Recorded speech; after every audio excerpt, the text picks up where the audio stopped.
All right.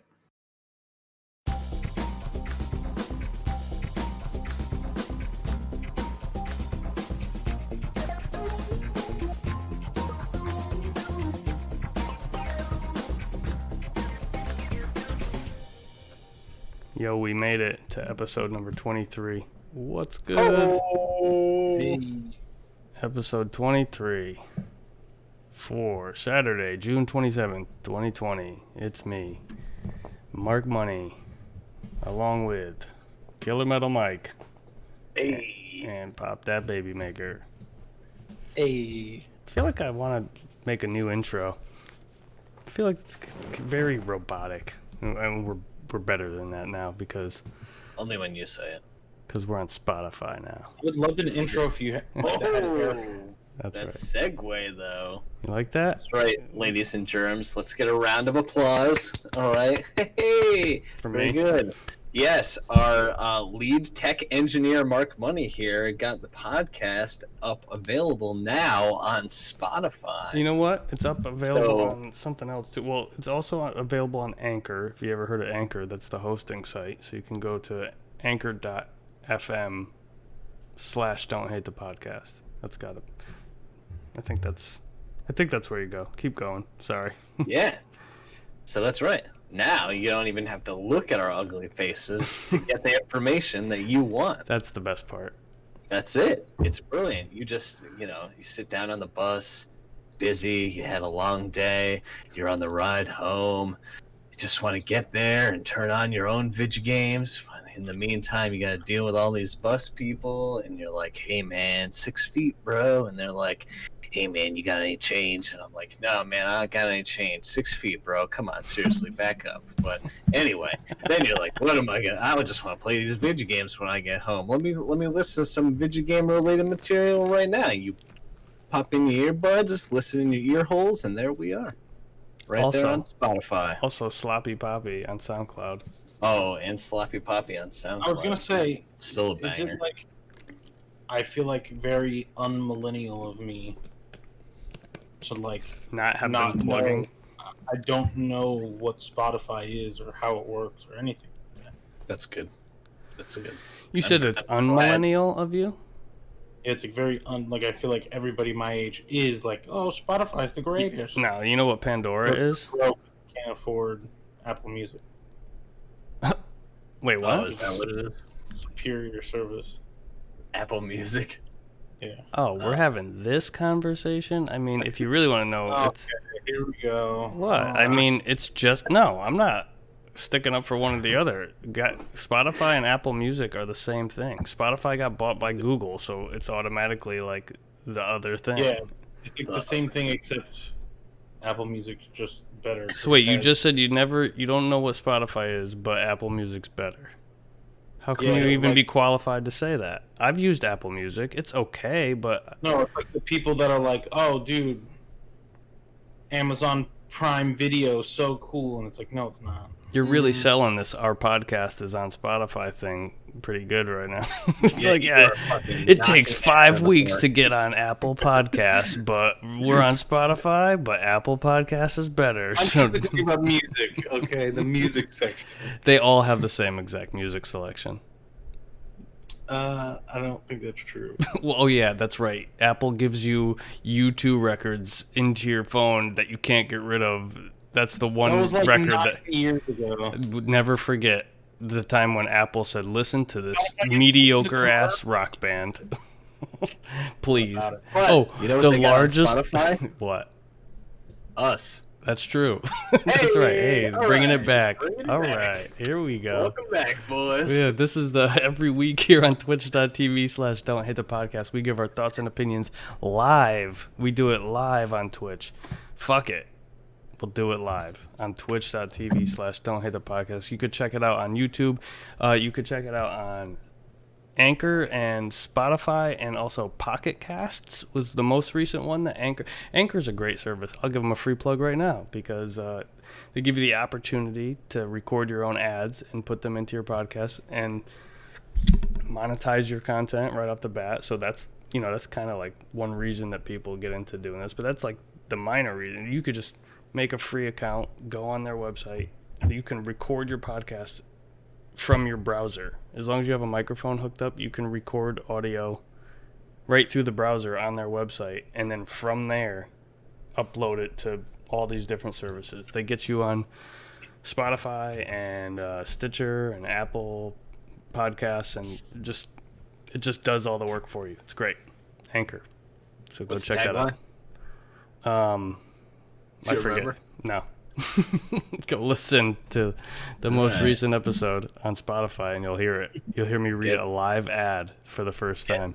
To get anchored in today. I guess it's not a live ad. You'll hear me read a recorded ad. All right. It's about the 1 hour mark of every podcast.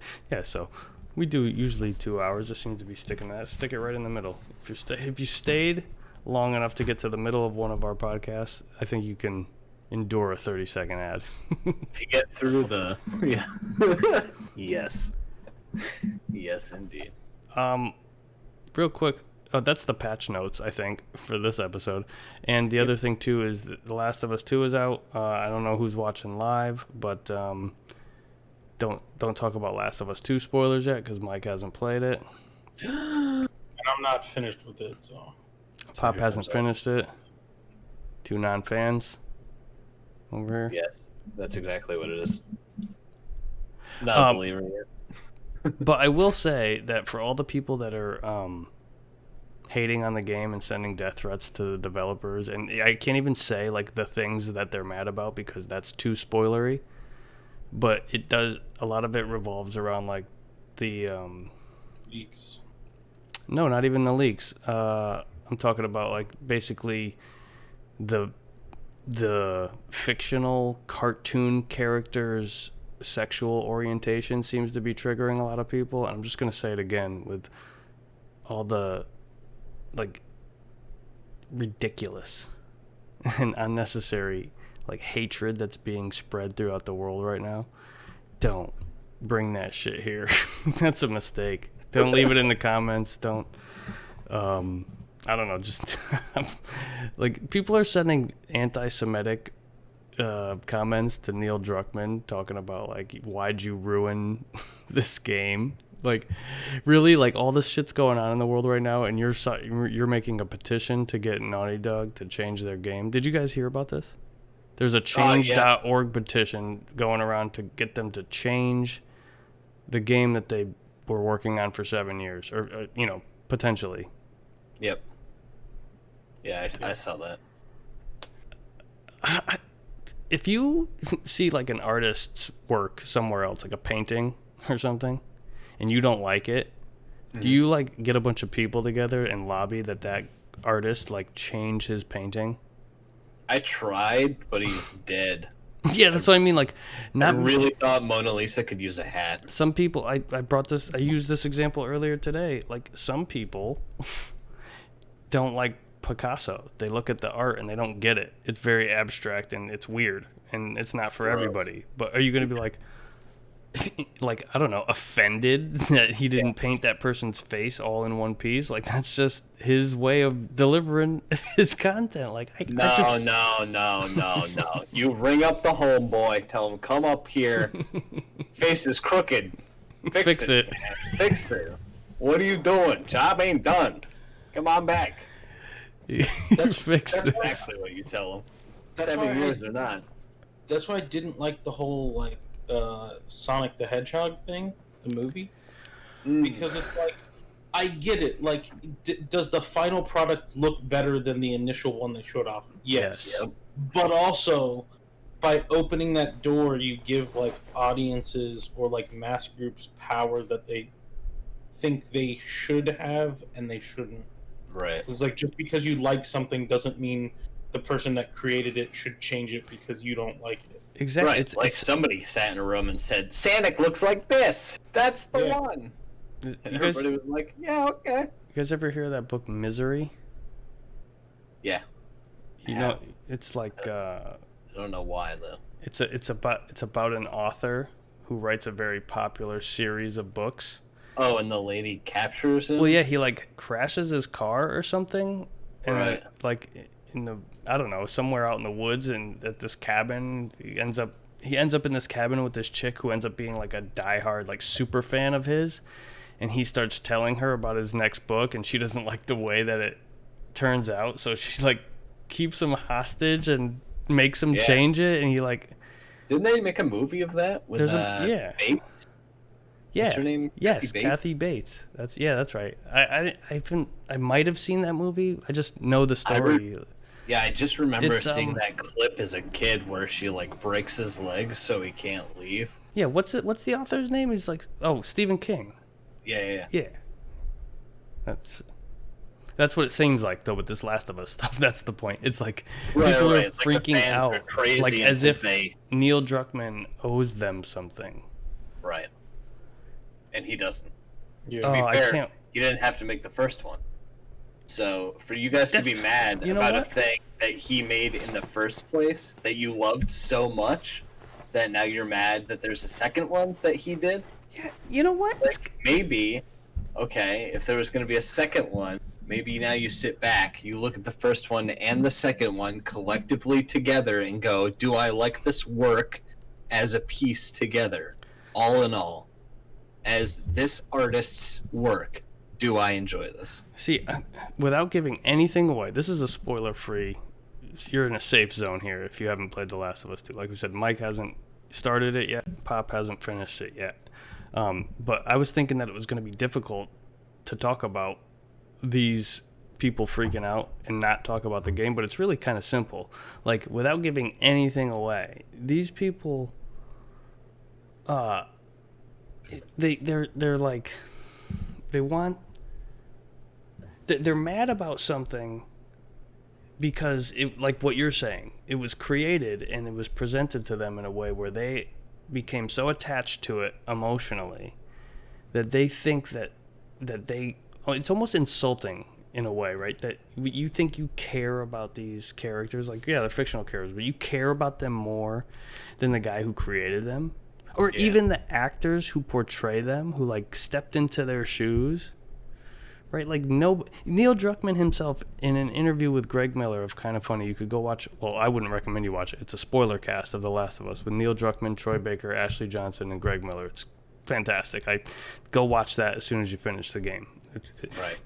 But Neil Druckmann says himself, he says, you think I don't love these characters? Like, nobody in the world loves these characters more than I do. Except for maybe this guy, and he's talking about Troy Baker, because they're all doing it remotely, like the way that we're doing this.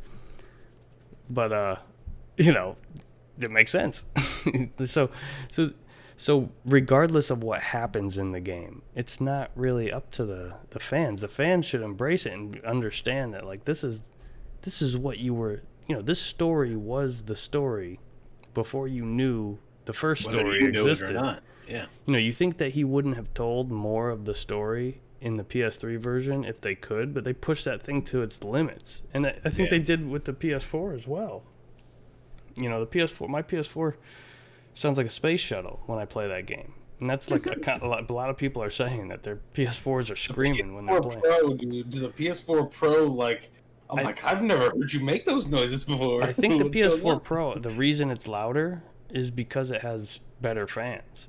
I don't. Yeah. That's totally a guess. Like there's certain weather conditions that they run through in this game that really the PS4 is hey, there's a lot of detail here. Yeah, even in the first game, they do a whole whiteout scene, and there's a lot of sound effects going on, and the animations, and even still, I did. This isn't spoilery. While playing The Last of Us Part 2, I noticed that shadows were having a difficult time rendering, just like in the remastered version of the first game. It's like the PS4, it's you can have the shadows good, but you have to lock the game at 30 frames per second. And I don't think I ever hit 60 frames per second once while playing The Last of Us 2. I think if it hit 60 frames per second, there was nothing happening on screen, and that's why. The menu. Yeah. One other thing I would like to throw out there, maybe specifically for Mike. Go ahead, because I have to go grab my book. I feel like my instinct was like, oh, I just kind of want to get through this. I want to see like the story and everything. So I put it on normal, like the normal difficulty. Yep. That shit's like way too easy. Just bump it up to hard. Like Yeah. it's like stupid. Like I feel like I'm even at the point now where like hard is like, should I move it up to survival? Like Really? I don't know. Yeah, like I don't know. Like I don't know what exactly the difficulties like. Obviously, I know like I think maybe in certain areas they give you more enemies and stuff like that. But like I think it also like limits resources that you find. Right. And like it's just like playing on normal. I was like, man, like, am I playing this game wrong because I'm full on everything Fucking and I stop. keep finding shit. Right. And I think that's just because I was playing on normal. I don't know. I feel like hard is like should be the like default difficulty. But Oh, you felt like you were finding a lot of stuff? yeah, like when I feel like I played like a solid, I don't know, 7 hours on normal and was like, this just seems way too easy. I don't know. I'm gonna bump it up, and then I bumped it up to hard and like played probably another 7 to 8 hours on hard, and I'm like, I'm almost thinking about bumping it up to survival, because like, Well, even we said no harder. spoilers, but you just spoiled how many difficulties there are in the game. Well, Sorry, oh, Mike. no. Sorry. Yeah. Just kidding. I mean, that's not really a spoiler because it's Nah. like you get that before you even play the game, right? Like, it But shows there's no you good before- grounded. I'm just fucking with you. Yeah, in lieu of grounded, you have survival. But I don't know. That would be my one recommendation for somebody who's like I jumping into it. I If can't normal wait. seems to be a little too easy. For you both to finish this game. Just saying. Just saying. No pressure. No pressure. But So- pressure. Have you been playing anything else other than Last of Us, Mark? No, when I finished The Last of Us, I went back into the menus to see if anything had unlocked, which I will not talk of anything about. And then I went to the PlayStation Store page, and I immediately searched for Maneater, that game about the shark, where you Right. play Oh, as yeah, the shark. yeah. I watched the trailer, and I said, nope. And yeah, no, I haven't been playing anything else. I just have I spent probably 25 to 30 hours playing The Last of Us 2 Nice. since we last did the podcast. Oh, yeah, last week it was me and Pop. And Right. he had played maybe, 1 hour?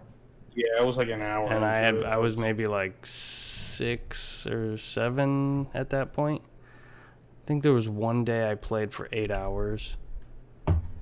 One day I played for 12 hours straight with the PS4 singing the opera the entire time. But I had my headphones on for most of it, so I didn't really hear it.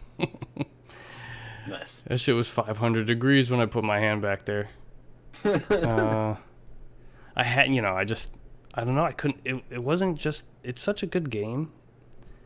And I don't want to give too many impressions, but I just wanted to know. I was like, I thought about it when I went to sleep. I was like, I gotta, this is when I was home from work because, I had a sore throat and I had to get a test for COVID, which came back negative in case anybody's wondering. But during that time while I was waiting, I was just like hammering away at the game, and it, I don't want to say it worked out. I had to work was fine without me for a couple days. But no, it was like led into the weekend, and then when the weekend hit, it was just attacking it. And yeah, I need you guys to finish, please. And then let's a friend of mine who also played the game said he would like to sit in for a podcast. We could do the Cast of Us Part 2 whenever you guys finish. Nice.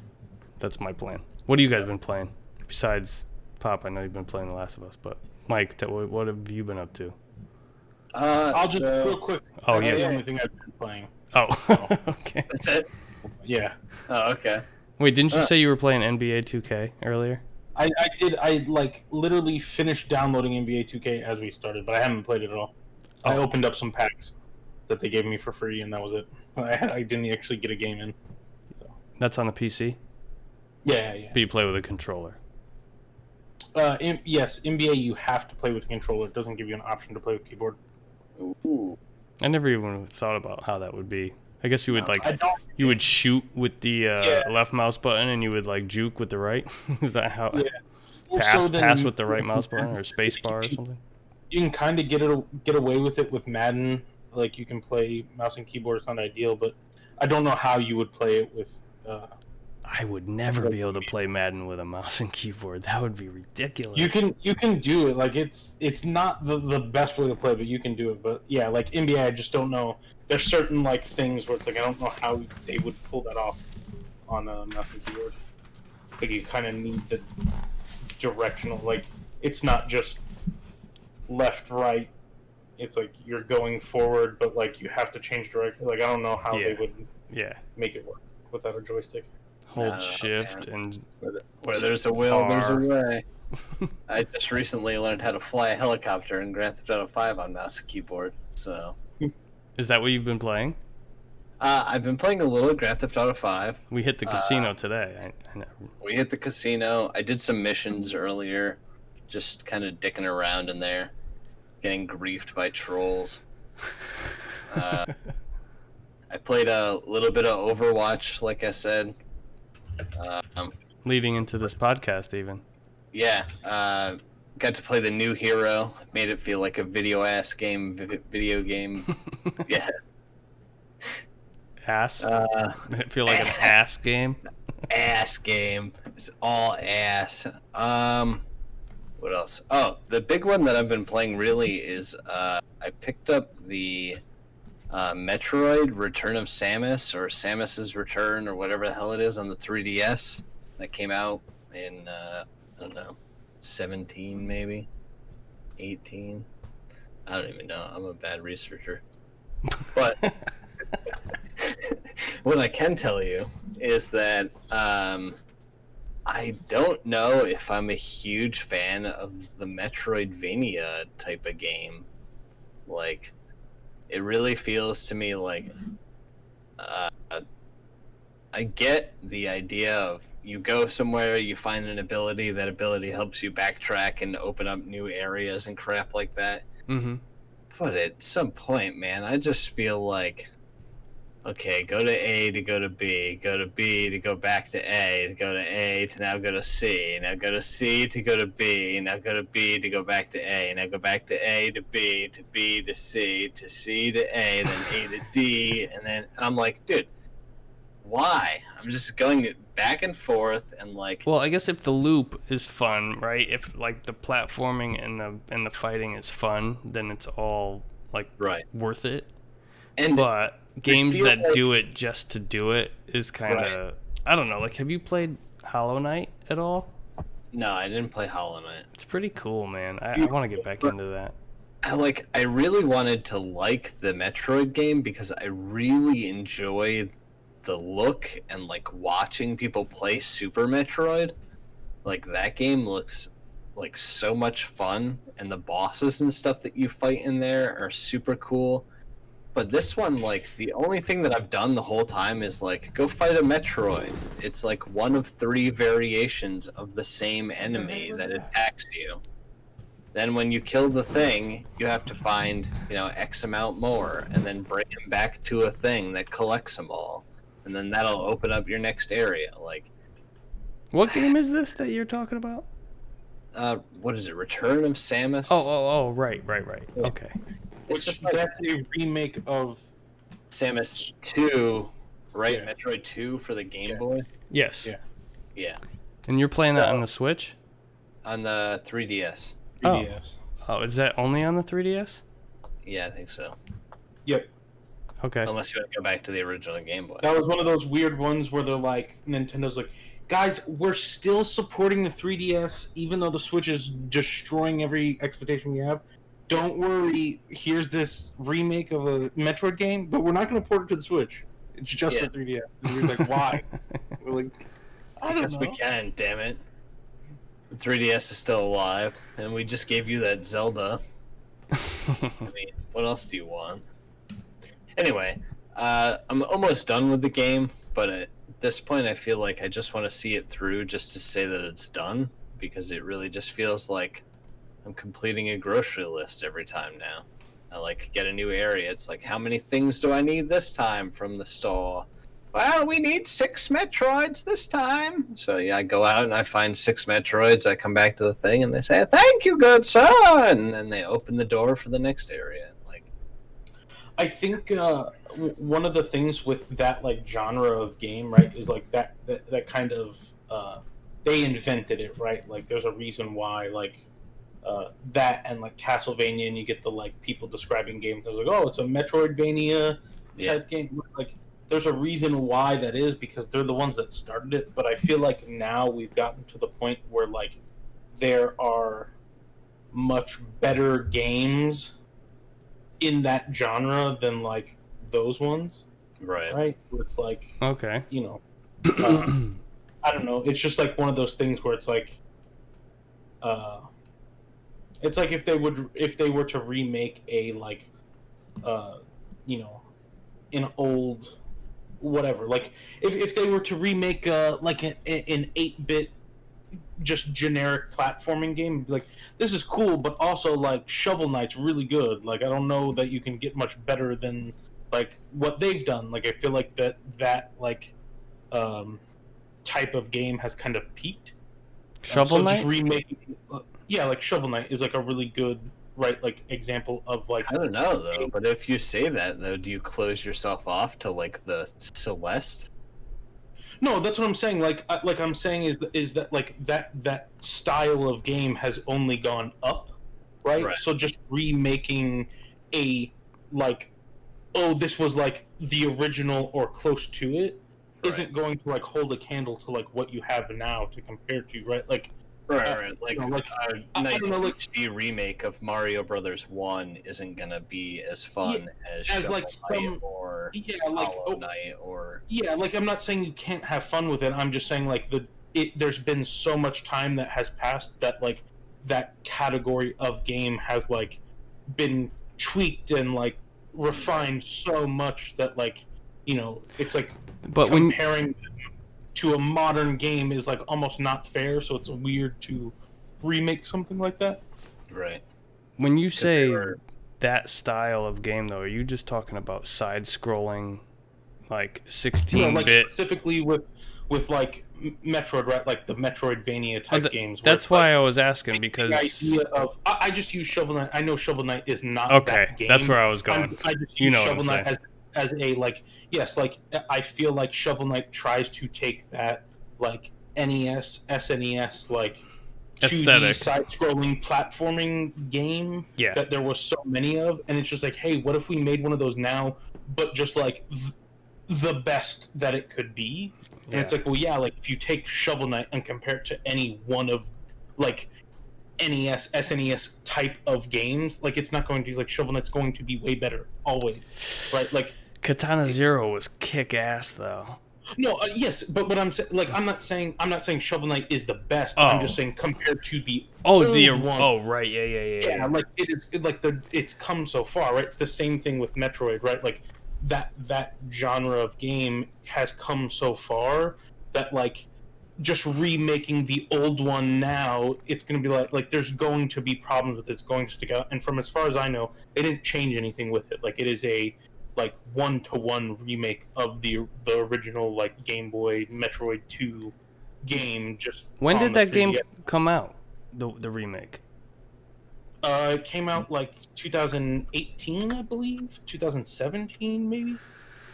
It was recent. It was after the Switch came out, for sure. I mean, I think it's cool just from an accessibility standpoint, right? Like just the fact that they make that game accessible to a wider audience, that's the cool part about it. And I can't speak on that game. I haven't played the original or the new one, and I haven't even finished Super Metroid. I just feel like when you take things, and I'm not a huge Castlevania fan. I see the appeal, but it was never really my bag. But Super Metroid, I liked.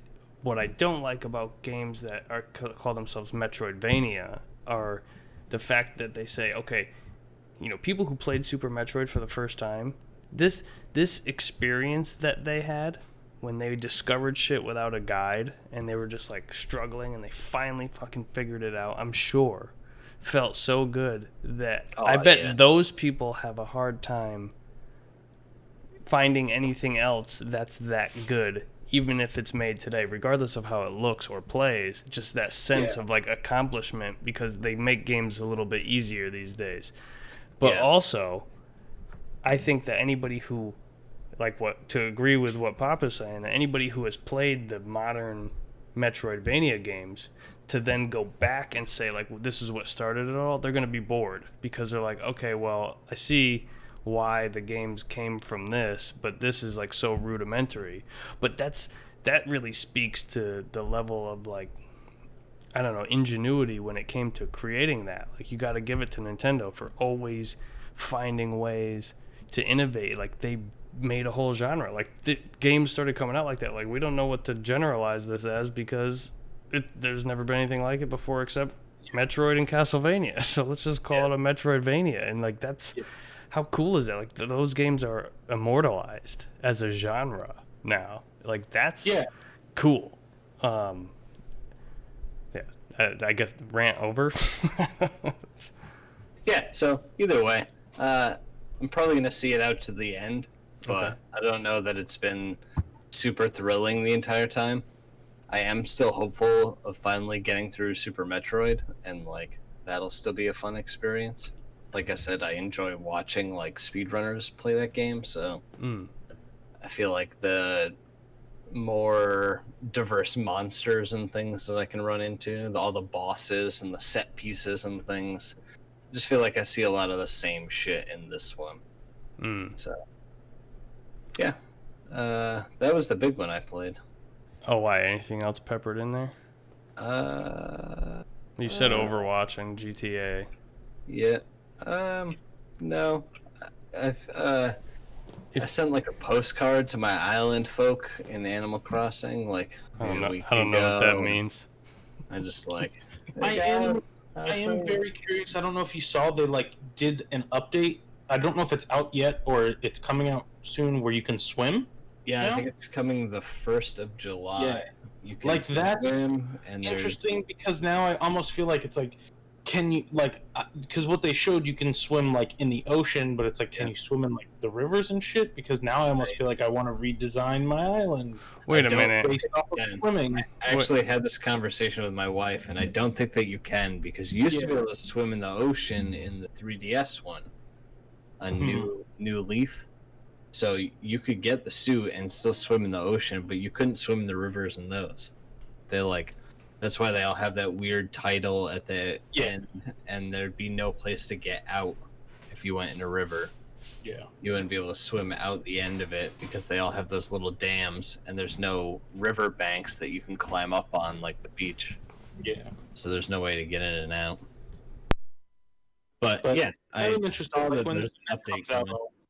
I'll probably jump back in and play it. Yeah, I really need to get in there, because I actually unlocked the terraforming tools finally, and was like, all right, here's the layout I want to do for my island. And then it's like, oh, you need a set of stairs? You need a bridge? Okay, come back tomorrow. Yeah. I'm like, hey, man, I'm a busy guy. I got shit to do. So now it's going to wait fucking 2 weeks.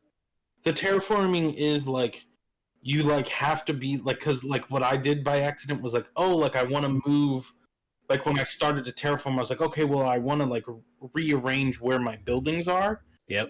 Like, I moved one building, and I accidentally placed it, like, one, like, block, like, over than where I wanted it, and then you have to wait an entire day to move it back. And so, like, you really have to be, like, careful with, like, what you're moving and changing because of the time thing. Am I correct to understand that they're adding swimming to the Animal Crossing? That's what you guys were talking about? Yeah. This is bullshit. I'm starting a change.org petition to get them to reconsider their game development practices. I do not agree with this. Is offensive to me. I need to speak with the manager of Nintendo. It's offensive to me that you haven't played Animal Crossing. It's offensive to me that you haven't finished The Last of Us, so we were even. I mean, hey, listen, all right, all I'm going to say is the world goes into lockdown here, okay?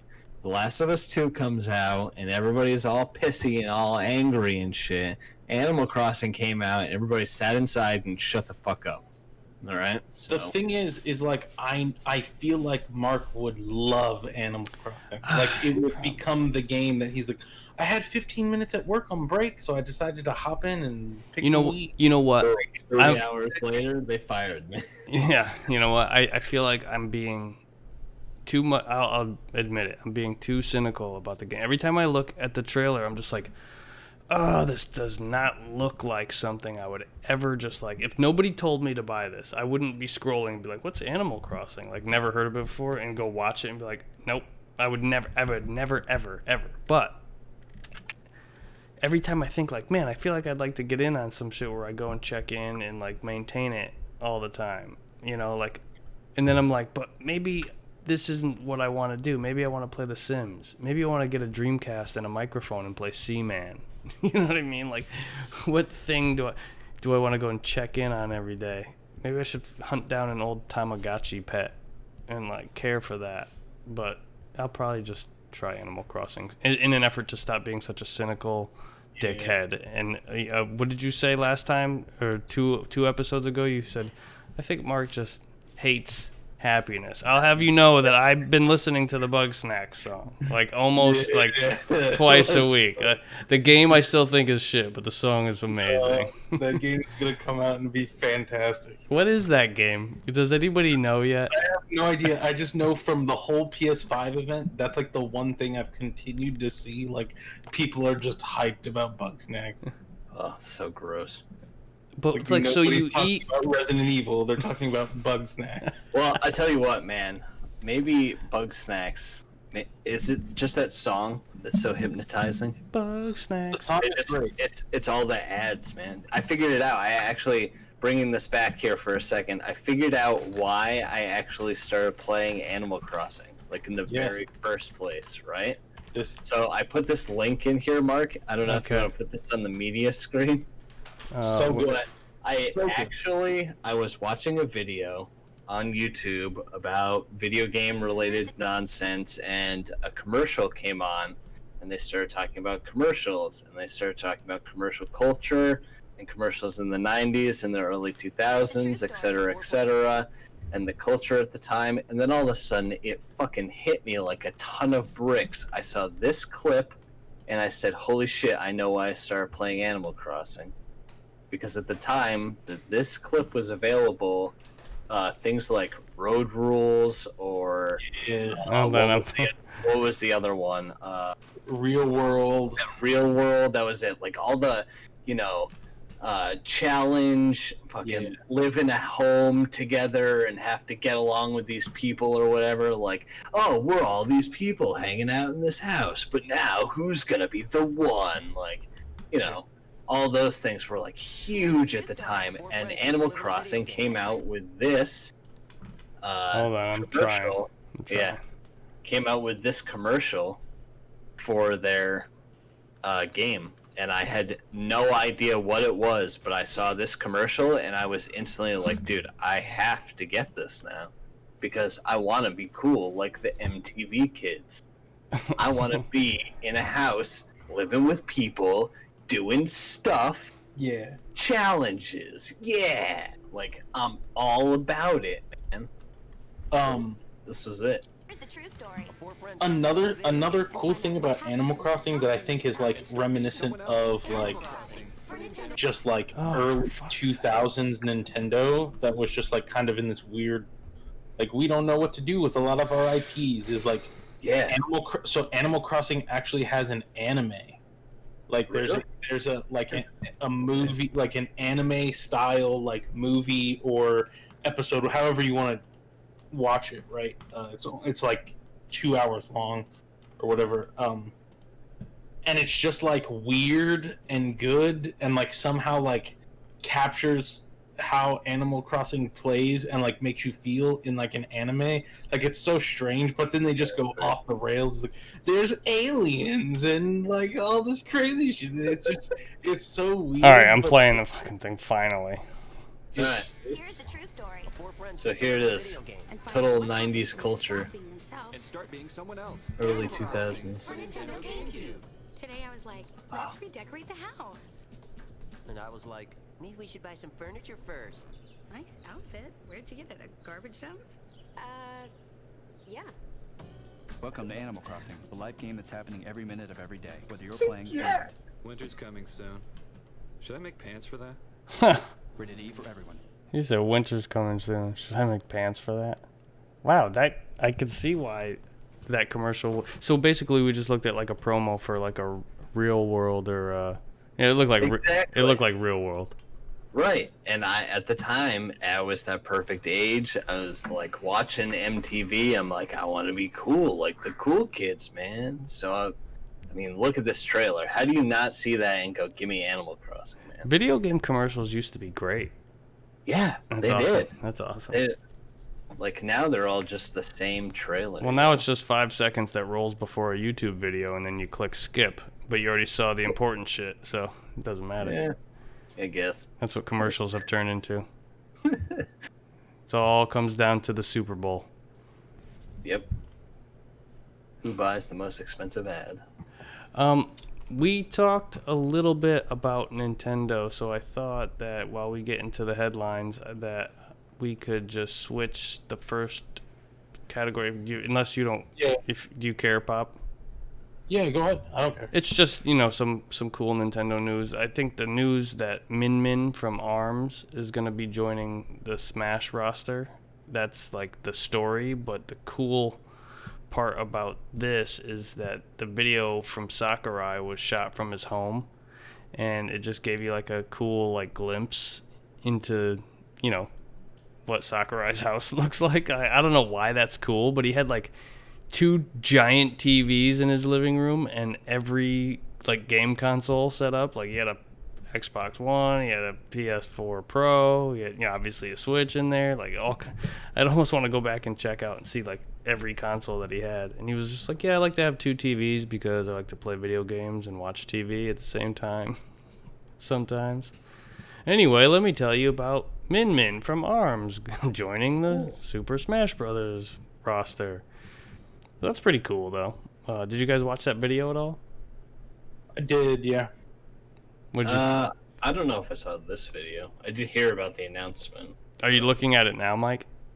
I mean, I see the video now, yeah, but I mean, if you just skip through it, like the first, like, I don't know, 15 minutes of it, you'll see the TVs I'm talking about.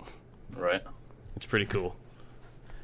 But I don't know. Smash, is it still relevant? I haven't played it in so long. I know Pop hates it. Yeah. He doesn't play I that don't game. hate the game. I just hate the fan base. Right, that's Yeah. right. I tell you, man, I don't know much about ARMS or Min Min or how this is gonna really fit.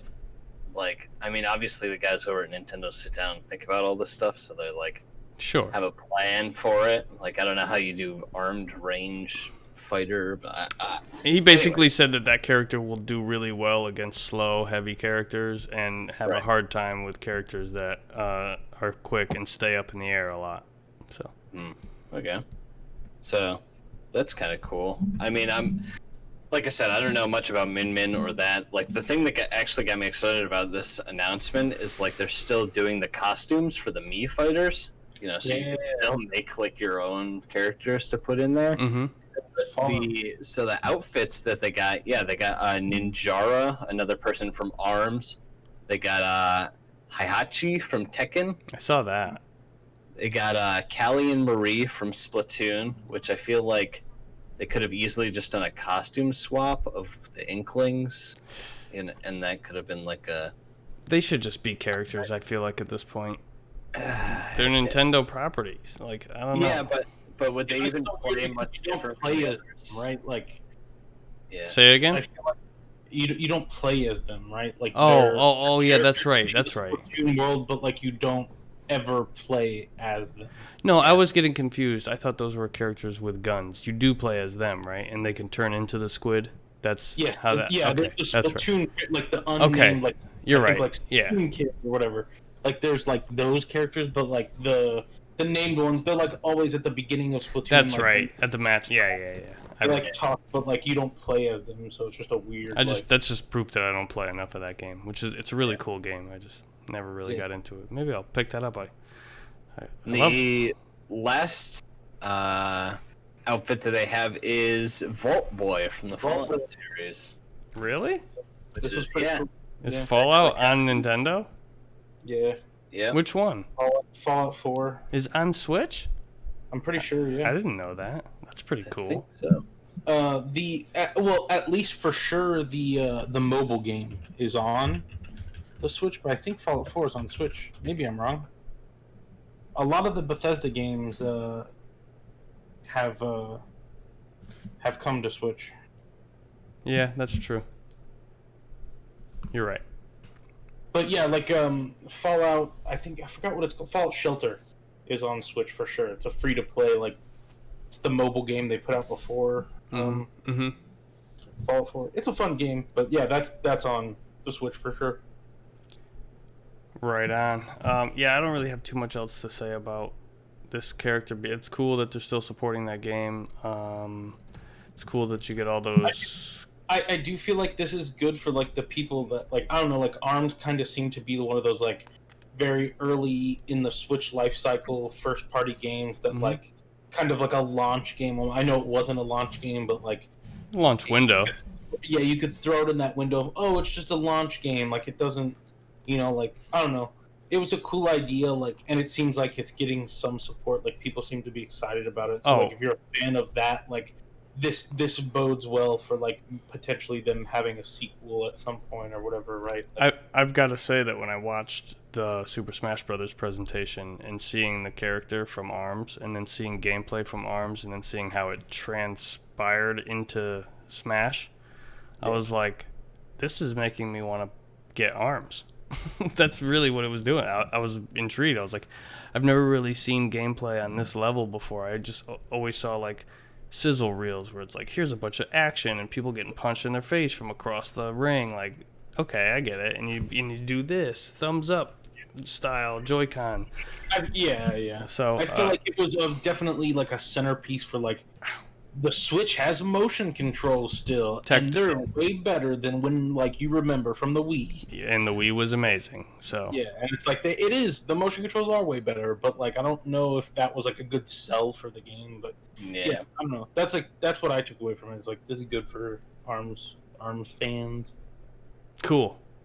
Moving on. I see this topic in our list here called movies and Fortnite, and I can't take the reins on this one. So yeah, so Fortnite announced it actually happened last night, Friday night.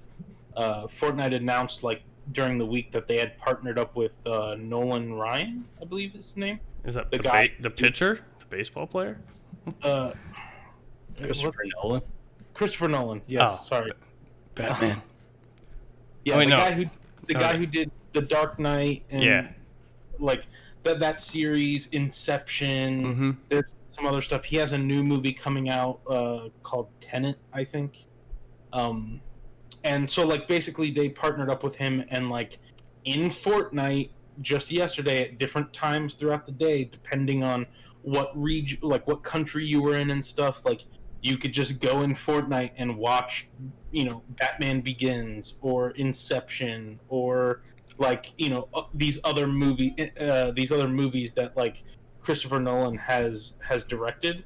And it's just like it's like I don't know, it's like one of those things where it's like whatever, like who wants to watch Inception in Fortnite? Like I'm sure that's a super like small like group of people. Can't even watch it in real life.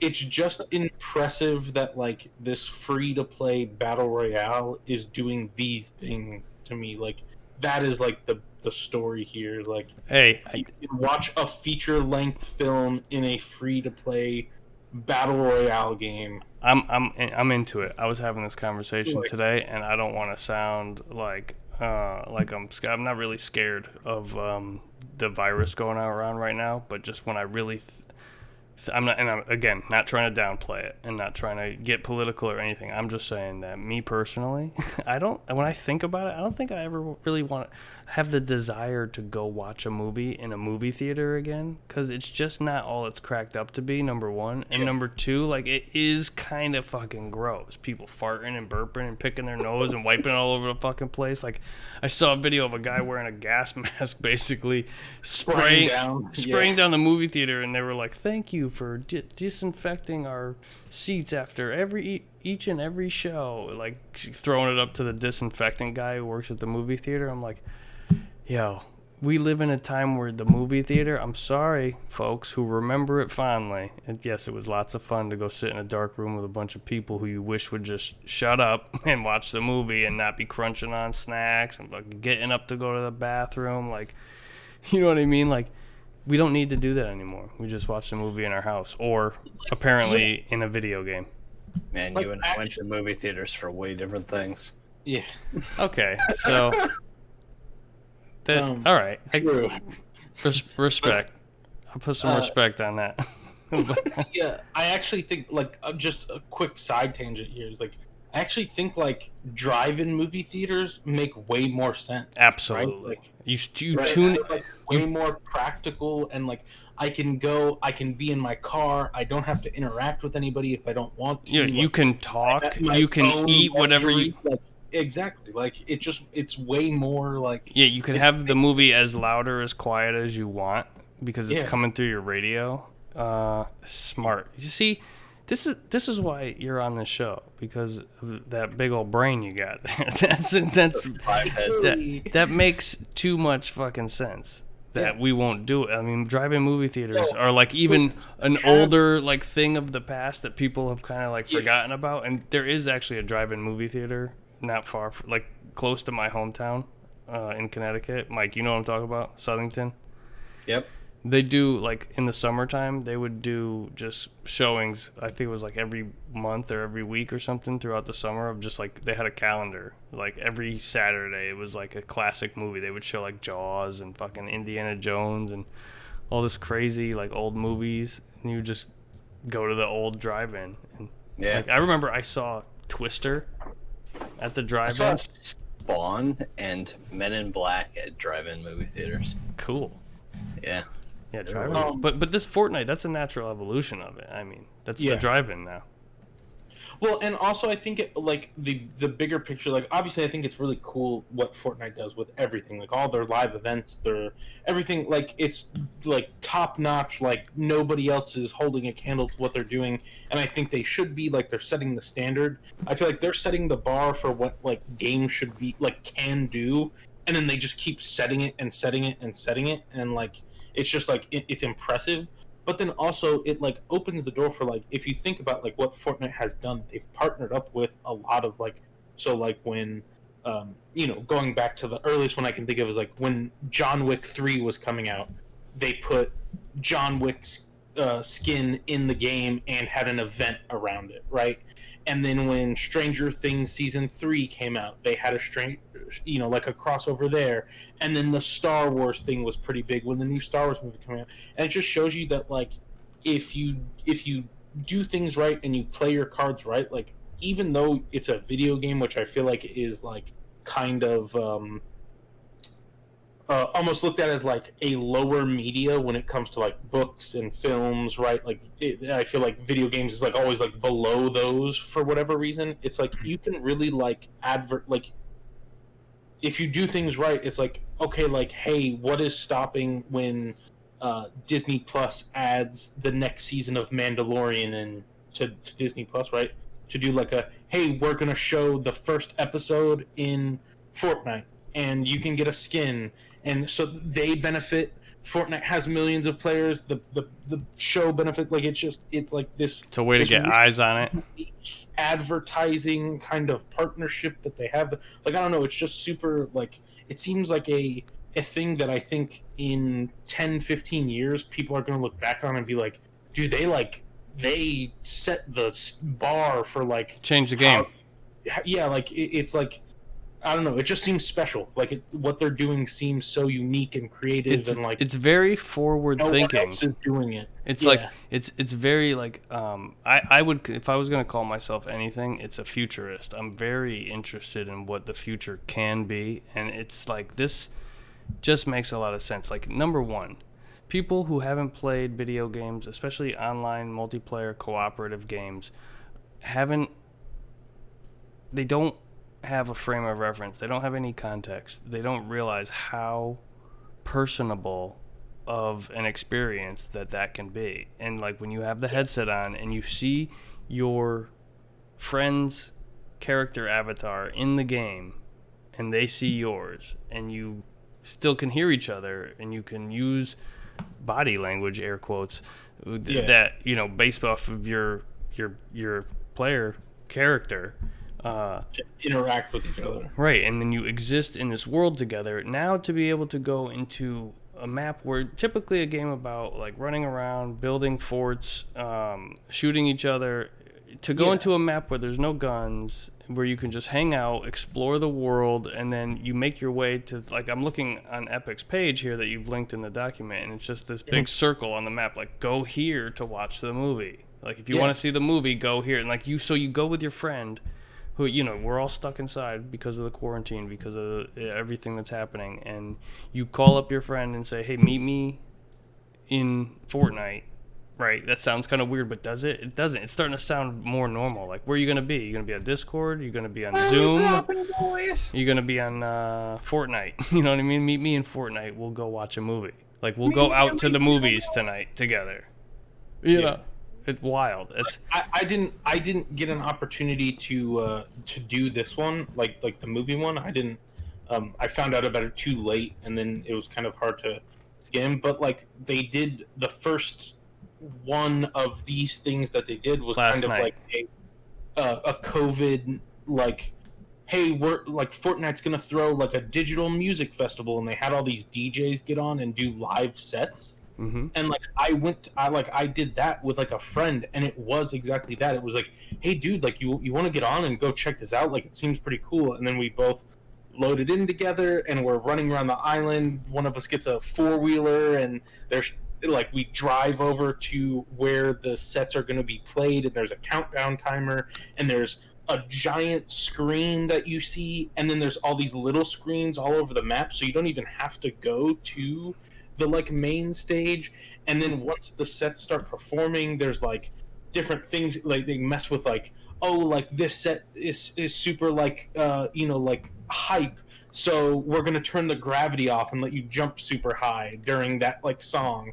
And then like they just do really cool things. Like it's so Yep. it's like next level. Like I don't know, That sounds it's awesome. impressive. It's just impressive. It Like sounds awesome. I haven't done anything like that. Mike, did Pop reach out to you to go to that concert?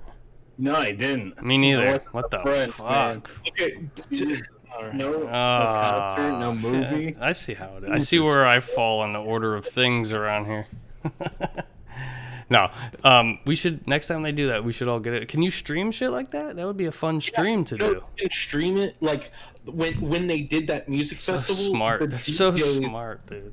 the DJs were streaming it as well. So the DJs were streaming like their preset, like, hey guys, I'm about to go live on Fortnite, you should hop over. And then like So it was dope.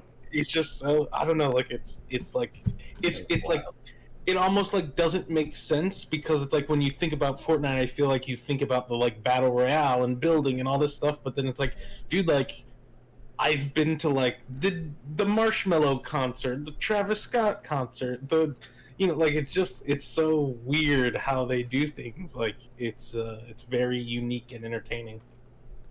So yeah, you got a rebroadcast of Thomas Wesley on June 29th. There's a schedule. Oh, so that's it. Only 2 things on the schedule.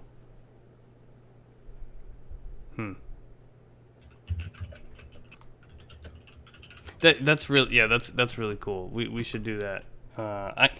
I feel like Fortnite is just basically saying like, hey, if anybody out there doesn't have anybody to hate on, feel free to hate on us because we're doing big things that nobody else is doing over here. And all the people who hate it, I feel like I used to be like, oh, fuck Fortnite, it looks stupid. And then I played it, I'm like, oh, wait, no. Okay, it looks cartoony. It's super fun. Like, I don't know. Is it fun because it's a little easier than other online games? Maybe. I mean, probably. I win more at that than I do at any other kind of online shooter. You know, we were talking about it. We were talking about it last week. Like, let's play after this.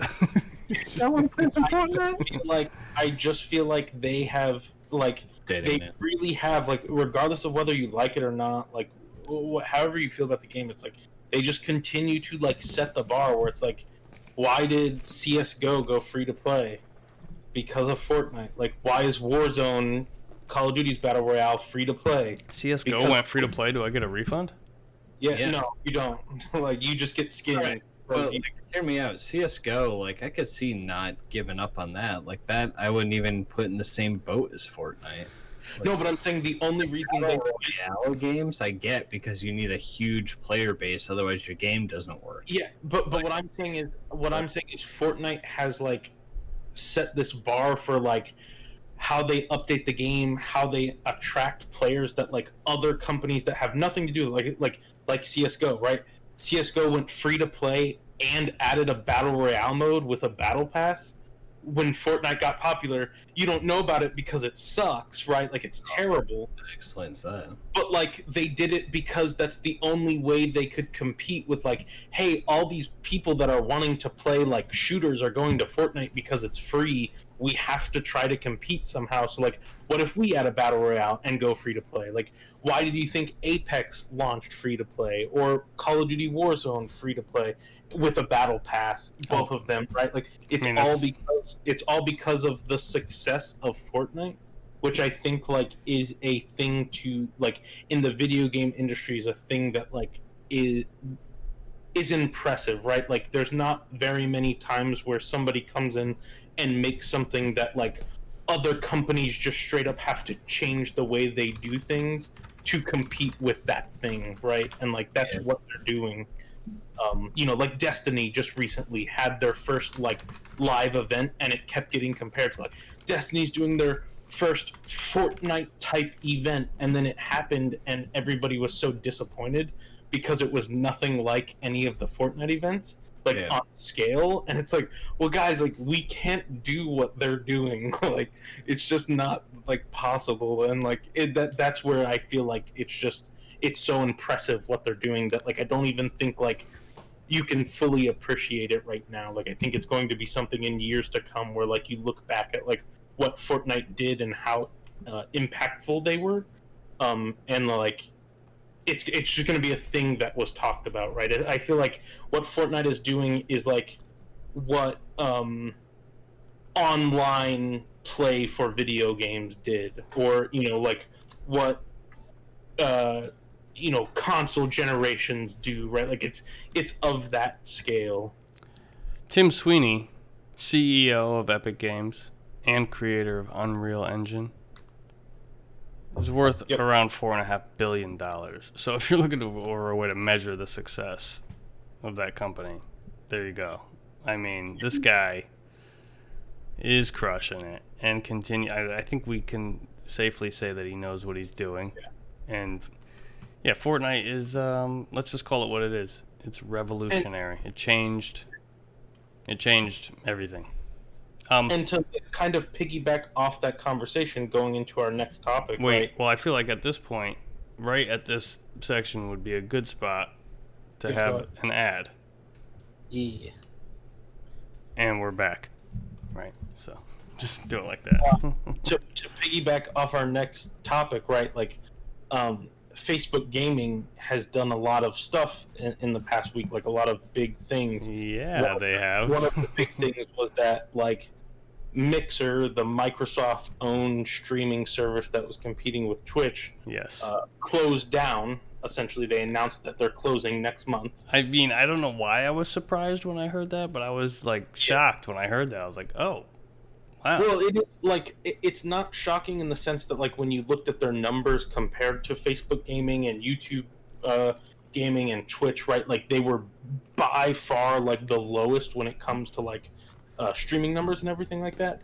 But I feel like the thing with Mixer, right, is like they pulled off some pretty crazy stuff at the like not even a year ago, right, with bringing Ninja over to the platform, which at the time was Twitch's biggest streamer, right? And then they brought Shroud over, which was like at the time after Ninja left, Twitch's biggest streamer. Mm-hmm. So they pulled Twitch's 2 top streamers in like a matter of months over to their platform. So there was kind of this like hype around it of like, hey, like, what are they going to do? Are they going to be successful type thing? And no. And then, yeah, obviously it didn't work out and they kind of, crumbled. But they're partnering with Facebook Gaming, and so like Yes. Facebook Gaming is kind of taking over at the end of I forgot, there's a date for it. I think it's like July 20th or something. All like if you were to go to Mixer or whatever, it's just going to link you to Facebook Gaming. So what do you think these guys are going to do? Like, what I read was that these guys, Ninja and Shroud, are like technically free agents again and can go stream on Twitch if they want to. So there's a couple different like things to look at here. Is like one is that like Facebook Gaming doesn't technically get the rights to any streamers from Mixer, so the streamers are free to do whatever they want. Okay. Yeah. So the rumor is that they offered them double what Mixer offered them. Yeah. So for Shroud, you were looking between 20 and 30 million, and Ninja, you were looking somewhere in around 60 million. So that's like the interesting parts is like Shroud and Ninja's contract kind of like almost leaked from this in a way where it's like, yeah, like basically Ninja's contract was 2 years, $30 million that's what like Mixer signed him for roughly. Yeah. And Shroud's was 2 years, $10 million. And Facebook offered them double that. So Facebook offered, hey, continue out your contract, but we'll double what they offered. So 20 million and 60 million. And they both turned it down. Yep. But because they turned it down, they got paid in full their contract. So Ninja got $30 million and Shroud got $10 million, which is insane when you think about it. Of like, yeah, like Ninja streamed for less than a year on Mixer and made $30 million. That is pretty nuts. That's crazy.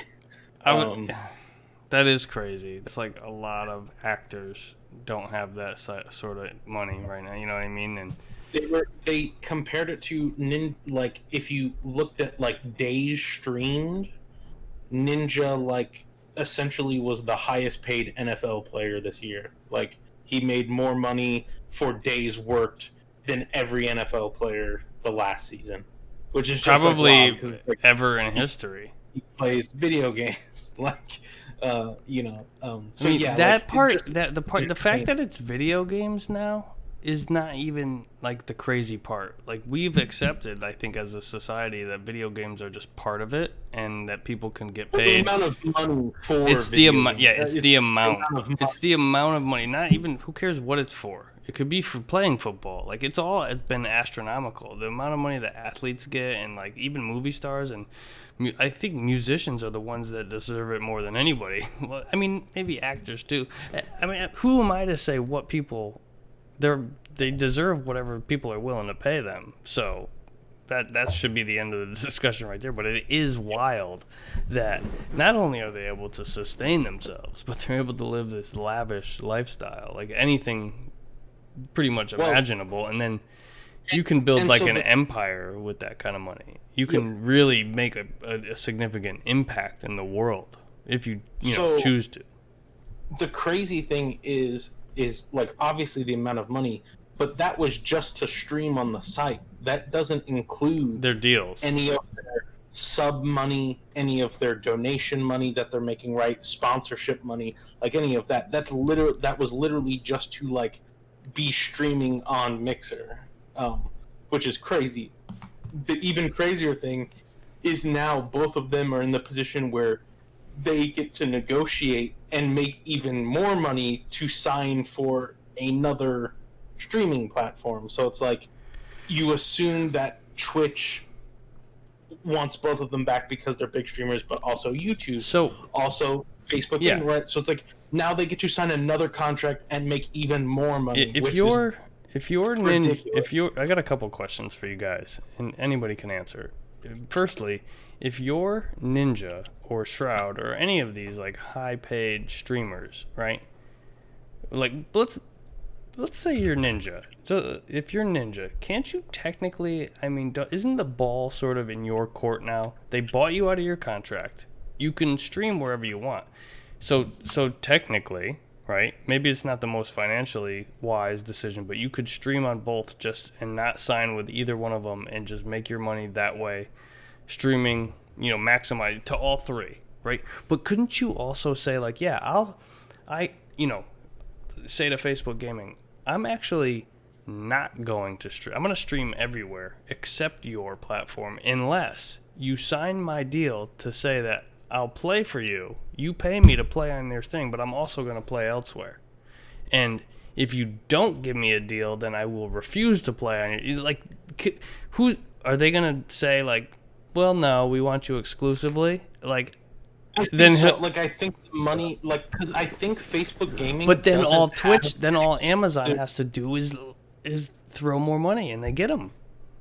Well, but also like that was true at the start, right? And they didn't. Yeah, Right? Like that's Mixer was willing to pay Ninja and Shroud more money than Amazon was, right? Like Microsoft wanted them more. So it depends on like how much they value them, right? But like, I don't know. I think both of them will probably either go back to Twitch because it makes more sense. Like I don't know, but fan-base-wise, didn't Twitch right? like kind of Both their- what? didn't Twitch kind of like do some shady shit with Ninja's channel after he left and like had like porn playing on there or something? Like, wasn't there some weird thing? Yeah, so what Twitch did was they took Ninja's channel and said, "Hey, like Ninja doesn't stream on the platform anymore. Here are the top Fortnite streamers." And then like one day, Fortnite got like somebody was streaming porn under Fortnite category, and it was the number one stream at the time, and it was playing on his channel. But I don't think that will have to do anything. It just boils down to money. It's like, or it boils down to money versus like what they care about. I think if Shroud and Ninja want the biggest fan base possible, they're going to go to Twitch because that's where it's at.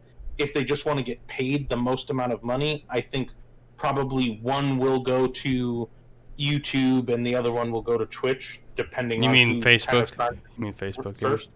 I think they both know that Facebook is kind of like a death wish, right? Like Facebook numbers have been up, but it's just like the way that you have to do is like you have to use your Facebook profile to like watch streams on Facebook Gaming, and like it's this whole thing where like I think they know. So like I think the money there, because obviously like no one's gonna pay Ninja $60 million to stream. Okay, but That's like a only Facebook thing, but I think he also knows like signing that would essentially just kill his fan base to I the guess- point where it's like it's not worth it. to respond So to oh god, No, I think they'll either both go back to Twitch or one will go to YouTube and one will go to Twitch. I just wonder if is it really that big of a deal? Like partnering with Microsoft is probably good for Facebook and vice versa. And I think like when you go sign up for a new website, regardless of what it is, oftentimes it'll say enter your email and create a password, or it'll say log in with Google or Facebook. And like mostly everybody has a Facebook or a Google or a Gmail, right? So The thing with I think Facebook they're gonna Gaming is yeah. you don't get to make an account. Like it uses your actual Facebook account. Yeah, I think they So need it's to like, figure like, that my out. Facebook account has my real name on it that you then could go take my name and That's true. type it into Facebook and find out who my family members are and all this. Like it's this whole like thing. Where Yeah, it's they like, I don't. think They need to really fix built that. Yeah, like you have to have basically you have to have a Facebook profile to have a Facebook gaming profile. That's right. I mean, I have a Facebook gaming profile, and it's called Mark Money. So like, but people who watched my streams when I was Yeah. streaming to Facebook would come in and donate or follow or whatever, and their name, their actual full Facebook name, just name showed would up come in my events, and I'm like, huh, maybe I should get rid of that. Yeah, exactly. So yeah, that's gonna be risky. Here's my other question, Mike. Let me ask you: does the Xbox Series X or anything in the new ecosystem of the new generation of Xbox consoles, does that have Facebook gaming baked in? Can you access your Facebook account? Ooh.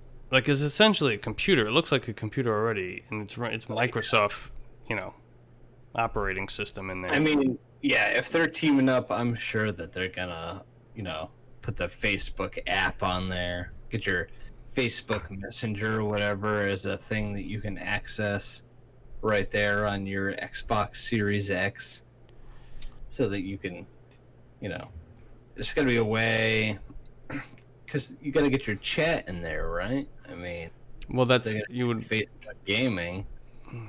They really need to be smart about it. This is But who? So Facebook bought Mixer. That's how it went down. So no, it's that Mixer is closing down, but they're partnering with Facebook Gaming. Yeah. So it's very unclear. Like, Well, I'm Facebook reading Gaming this article that you shared, and it looks like they're trying to. Facebook Gaming bought the rights to have first go at Mixer streamers, I think is what it is. So the other thing that I didn't say right is that any partners on Mixer were offered a $2,400 bonus if they signed with Facebook Gaming. So it's like if you're a partner on Mixer and you just say, hey, I'm going to stream on Facebook now, you got $2,500, which people were making jokes about. Is like Facebook's giving better stimulus checks than the government. But yeah, so to answer your question though, this came out today, right? Xbox confirmed that Facebook would not be integrated with the new Xbox. It's going to have nothing to do with it. So not like Mixer where there's a streaming button on the controller and everything like that. I don't know how they're going to do that because I'm assuming the Xbox is too far along to redesign the controller. So there's still going to have that button to where typically you'd press it and it would take you to the share button on the PlayStation, whatever the streaming button is on the Xbox. They're gonna have to come up with some other alternative to that. Maybe they'll just silk screen the Facebook logo. The F will be on that button. There you go. I think we're gonna see a whole subsection. I mean, I heard that Microsoft stated that their UI isn't really gonna change too much from what it is currently. I don't know that that's really a great move because the Xbox UI isn't really that great. Yeah. But I think there's going to be a subsection in there of Facebook gaming or maybe just your Facebook profile in general. Makes sense. There's other Facebook news. Yeah, I see that. This link says more Facebook. What do we got here? So then Facebook also the same week acquired, I think it was the next day actually, they acquired Ready at Dawn, which is a studio, a development studio that made mostly PlayStation exclusive games. Yes. So they made Daxter. They made Order 8. What was it? Order 1886. Yeah, one that was terrible. They made that. Wait, you said it was terrible? That game wasn't that bad. It was really bad. What? That's one of the most graphically. It looked great. The first boss fight that you come across in the game is all QuickTime events, and it's the first boss fight you come across in the game, and it's also the last boss fight you come across in the game. Yeah. Exactly. No, you're right. You're right. No, it's not that. The game is. Same button inputs. It's square, triangle in the game. Hold on. And it's also the first boss fight in the game. It's horrible. No, the gunplay's okay. The searching the areas and picking up all the different things. There was a really cool sort of tech demo-y thing. I wasn't saying it was this groundbreaking thing, but I had fun playing it. It was when I was done, I was like, okay, this is kind of meh. It wasn't like amazing, but I thought it was just I feel like that's the definition of a console like launch game. yeah. It's like yeah. here's what the PS4 can do. Yep. But it's a terrible video game. Like the boss fights are all quick time events. I would say And that it's I would cool. give the gameplay like I would give it an actual 5, but on my scale where it's like on our scale of the 3-point scale, I would give it a this way. I'd give it like a you should buy it now because it's $5.99 at GameStop because nobody wants it. It is very So buy like it at $5.99. Like it's a cool worth it at it's a cool story. It's a great looking like steampunkish kind of alternate history type of thing. And they left it open on a cliffhanger, and I wouldn't be surprised if we saw a sequel for it on the PlayStation 5. The Order 1887. Probably. Yeah, so that was the one thing. Like they're basically all they said was, "Hey, Facebook bought us."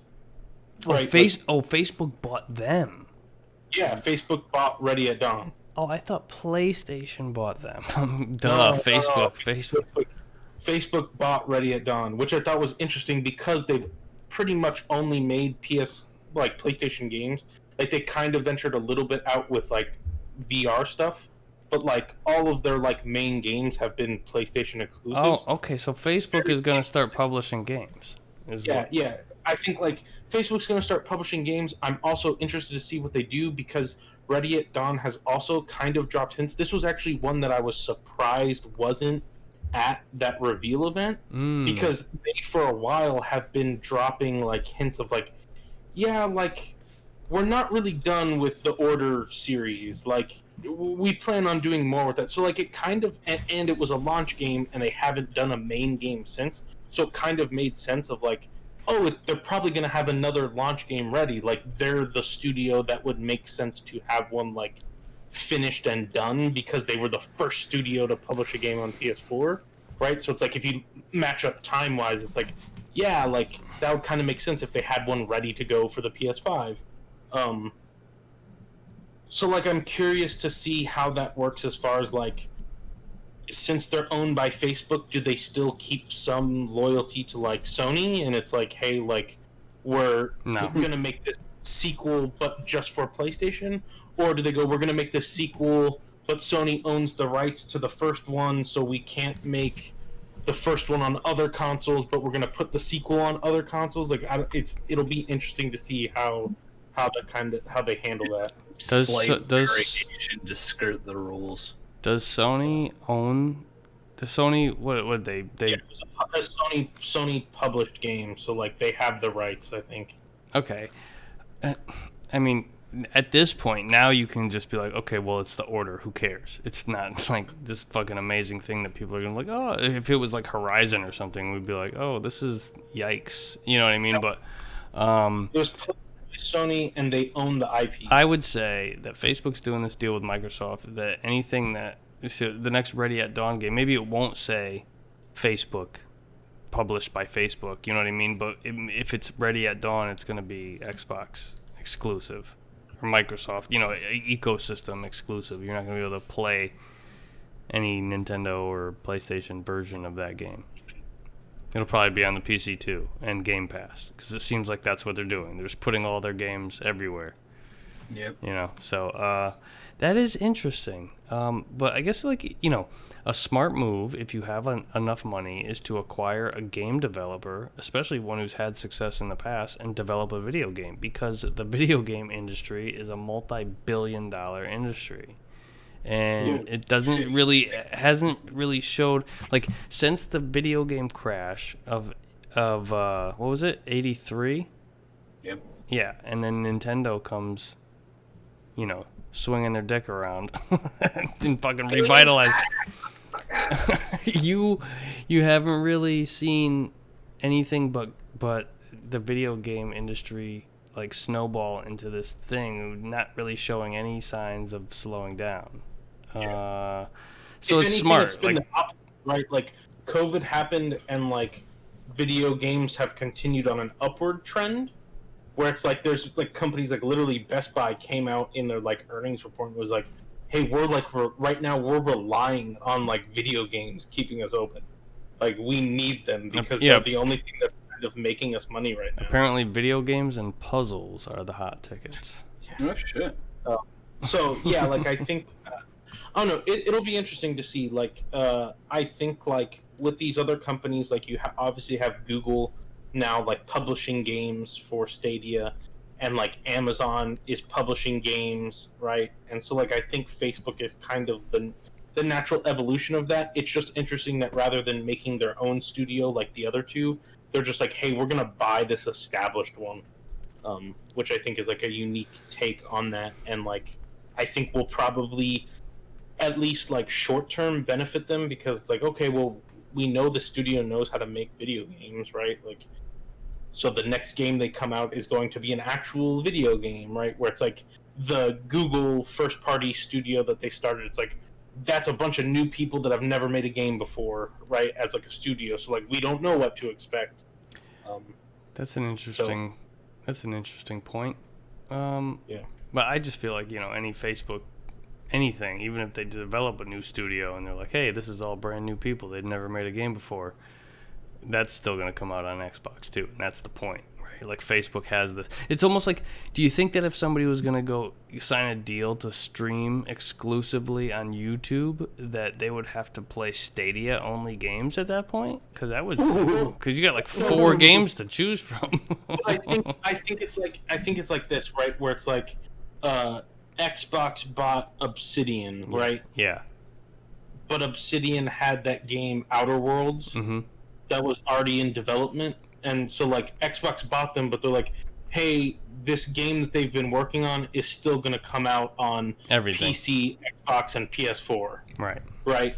But then from then on, all these games are going to be first-party Xbox One exclusives. Yeah, the sequel Whatever, for that where, like, game. I could see that it being like, okay, like Ready at Dawn has kind of like hinted for a while now that they're making a sequel to The Order, and it's a Sony-owned like IP and stuff. So it's like, do they just scrap that completely, or do they go, hey, we want to make money, put this game out, even though it's a Sony exclusive, we're still going to benefit from it, and then from that point on, everything will be cross-platform or whatever, right? Like, I feel like it's going to be one of those kind of situations. Like, I don't know, I would be surprised if it was like, because I feel like they have to have some type of Sony like permission there, right? Of like, if this game you've been working on for us, even though you just got bought by Facebook, like we still have to approve that it can go to other platforms because we published, like we're the owners of the IP, right? You're talking about The Order now. Yeah. Which is, I think at that point they would just like throw it away. Like, they've been.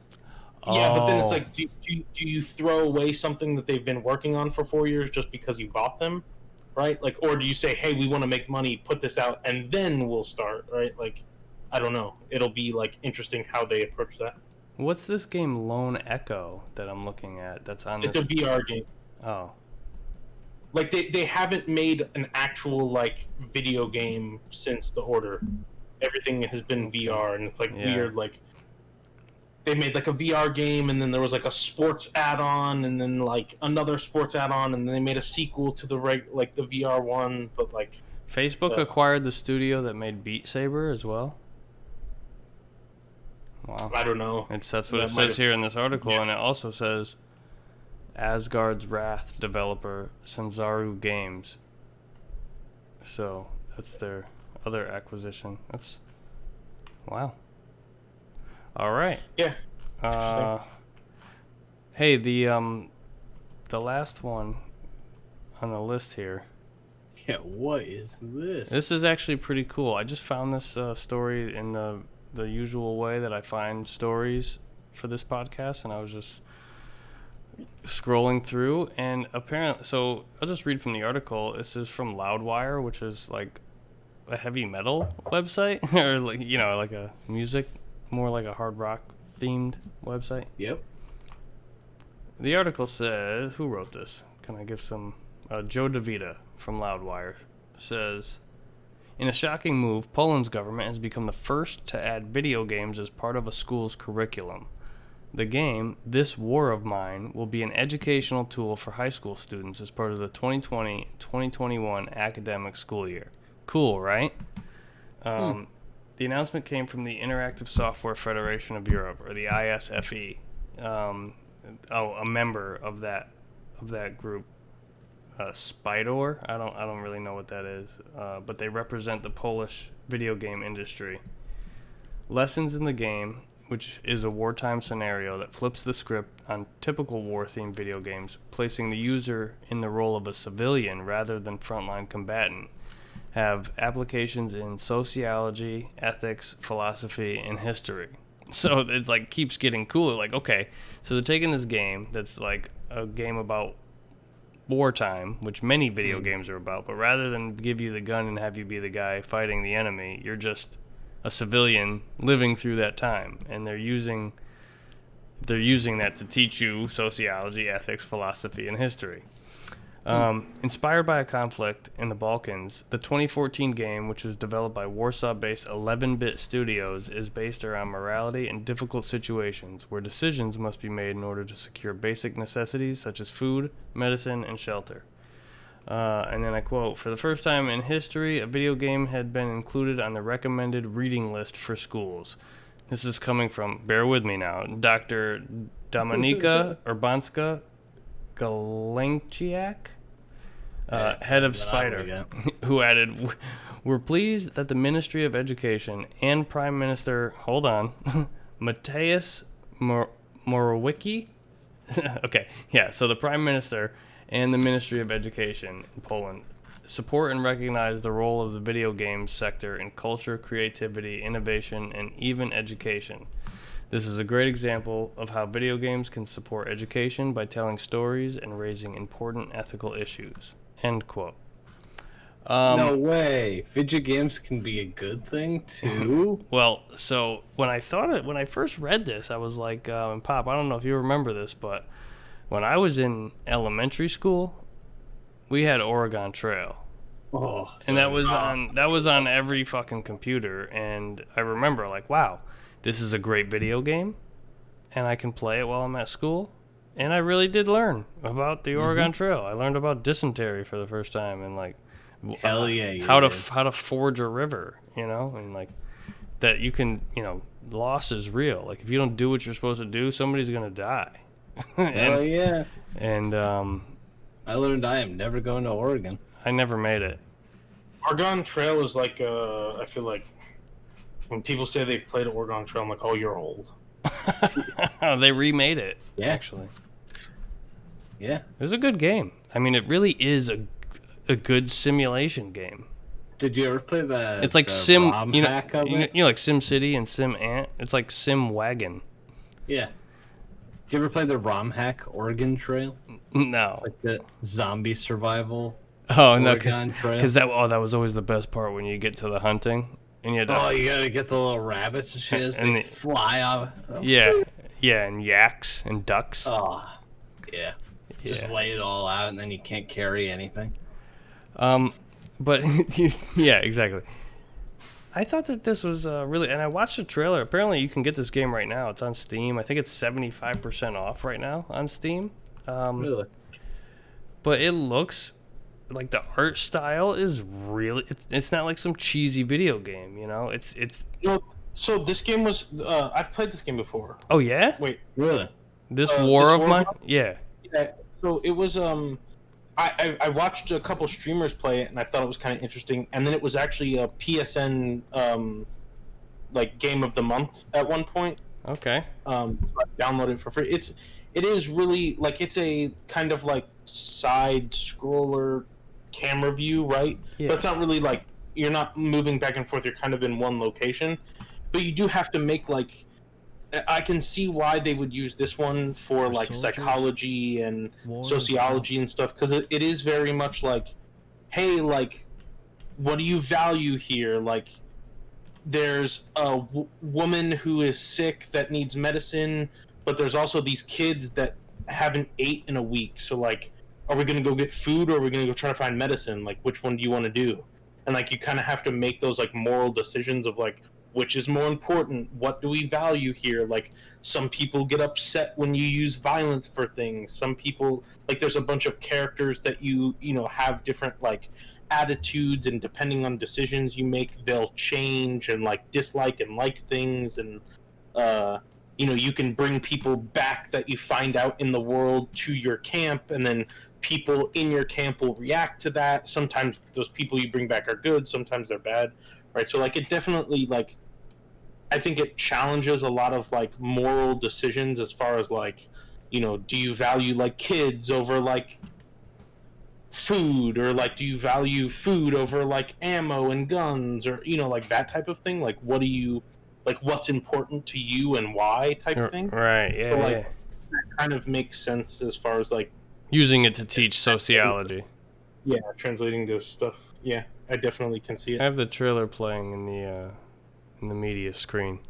I turned the volume Like, down. Just people in your camp will get, like, depressed and, like, you know, like, talk about, like, committing suicide and things like that. You kind of have to, like, talk them down. How do I handle this? Like, how do I make this person happy? Like, what can I do? How can I help? Like, there's a lot of that type of stuff in there. Like, you know, people will want to leave the camp because you're not doing things right. Do you let them leave? Do you try to talk them into staying? If you talk them into staying, what does that mean? How are you going to change to make them happy? Like, yeah, I could see how this would be used to, like, as an assignment, even like a, you know, go research all the different ways that you could. I mean, this is great, and it's made by a Polish studio, and they're adding it to the. I mean, this is not just going to be like, oh, loaded on the computers at school. This is now part of the curriculum for the 2020-2021 school year in Poland. Yeah. And Poland's the first country to do that. So that's groundbreaking. Video game stuff right here. I'm glad that this one didn't fly under the radar while I was looking for stories on a light news week like this. So that's really cool. That's all we have for topics. If you guys want to keep it going, we still got some time. If we're shooting for the you know, the average show time, and I had a kind of a neat topic that we could talk about if you guys are interested. yeah, I'm down. Yeah, it was just like a more of a like a fun little exercise that we do sometimes. I was thinking if we just maybe started at the earliest consoles, you know, within reason, and kind of try to nail down your favorite experience on a given console. Like, I would say that if we really wanted to, you know, like, have some leeway, maybe top 3 on something. You know, it doesn't have to be super scientific, but like, if for example, Mike, if I asked you, like, on the Nintendo Entertainment System, would you say that you could give me a top 3 for that system? Like, is that hard? Do you have to think about that? Like, Oh, Maybe. that's okay. Maybe We're looking. for- Yeah, we're looking at those pink shorts. That cake. That cake. How Just- if I left the call and rejoin? I Because think. both of your cameras are, like, frozen for me. Oh yeah, leave and come back. All right. Are you looking for just games, or are you looking for, like, a memory tied to it? Well, I would just say, like, you know, on a Because, like- on a deserted island with a Nintendo Entertainment System, what 3 games are you bringing? All right. So, what 3 games am I bringing? I mean, or I know if you want to tie it to a sentiment, I'm just saying, what are your top 3? Like, if I just, what's your favorite NES game right now? Favorite NES game? Okay, right now. Welcome back. Right. So I would have to say, I've been having a lot of fun with Mega Man 2. Okay. So I would probably have to say that's got to be up there for Mhm. like top NES game right now. But there's a bunch of them that I used to love back in, like, some of the Double Dragon games I used to play. See, so that's where I feel like it almost would be easy for us to do this with, you know, a top 3 sort of thing, but maybe come a little further away. Like, I know that my favorite game on the NES is Arkanoid, and if I had to pick, Right. like, a top 3, like, I don't even know that Arkanoid would be number 1 anymore, because, like, it's not the one that I think is the best. It's just the one I played the most, right? That's why I would say Right. it's my favorite. But I would probably put Arkanoid in there, and then like Zelda, the original Zelda. Right. And for as difficult as it was, like I played the fucking shit out of the Ninja Turtles game. It's just so nostalgic to me, and like even though it's not that good, Yeah. it was still like it was my dream to see like the full size turtle walking sideways on a side scrolling level and like using their said weapon to defeat like enemies Yep. from the show. It was amazing. Yeah, I don't know. That's what makes top 3 tough though, because I feel like there's also a lot of games that I haven't played or haven't played all the way through Then that you- I still like had when I was younger and like had a good time with. yeah. So like I had original Metroid but never got anywhere in it, Mm-hmm. but I also had Metal Gear and never got anywhere in there except to the guy who feels asleep. Okay. Like I would find that guy and I'd run around a little more and find more people and then it was over. I was dead. Like I don't know what happened. So, but you that to me sounds like, oh my god, I just forgot about like the original Mario Brothers and Duck Hunt. It was so good. Oh yeah, fucking Duck Hunt for hours, Well, man. so let's not harp on the NES too much because that's there's not. It is what it is. Like the NES is kind of just exists as a whole. I mean, Right. it's kind of taking the easy way out. Pop, do you have a favorite NES game, original NES, or is that not your thing? Yeah, NES is before me. I don't know. I think I'd probably say my favorite NES game is just Mario. Super Mario. Yeah, Mario, Hey, whatever. solid choice. Yeah, Super Mario Brothers was the actual name. Yeah. What about SNES? Like, can you do a top 3, Mike? Like, fast? I know that one of them's got to be... Yeah. So it's got to be for me. It's got to be Link to the Past. Right. It's got to be. I want to say F-Zero. Mm. Like Super Mario Kart is super fun, but when I think of like, haha, let's go play a racing game, like F-Zero every time is more fun to me than like playing Super Mario Kart. I don't know what it is. I Okay. just like the speed. There you go. And This is the then- kind of content that I'm talking about here. Right. And then I guess for variety's sake, I would have to say that my third one would go to UN Squadron. Oh, cool. Good Thank- game. Yeah, I love that like little shooter game. Change it up a little bit. It's tough though, because like that gives me a racing and adventure game and a shoot 'em up game, but I still have no platforming game. And for the Super Nintendo, and to not have a platforming game almost seems like, This is or your... a JRPG for that matter. I mean, sweet Jesus, on the SNES. It's your list. It could be anything. It doesn't have to include platforming just for the sake of having it. Ooh, it's like blasphemy almost. But I mean, I would... Super Mario World, Donkey Kong Country 1, 2, or 3. Yeah, I would probably say, like, again, the Ninja Turtles game was one of my favorites. Dude, Turtles in Time. Yeah, Super Mario World, and, like, a very stupid choice, and everybody always hates when I say this, because it was just kind of like a tech demo, but I love... Bubsy. No. Uniracers. I love Uniracers. I Uniracers, probably hell yeah. played that game. I never owned it. I just rented it all the time. Like I couldn't figure out what I wanted to rent from Blockbuster, so I was like, let's just get Uniracers again. It's so much fun. I love doing the tricks, and Right? I got nasty at that as a kid. I spent way more time than I probably should have playing Micro Machines with my brother on Dope. the SNES. Yeah, that game is so fun. Something about being miniature and driving like on the breakfast table with a bunch of cereal as your track, and like, oh, don't get stuck in the syrup. Look out. Pop, do you have a favorite SNES game? Yeah, I mean, like I feel like my mind immediately goes to 2.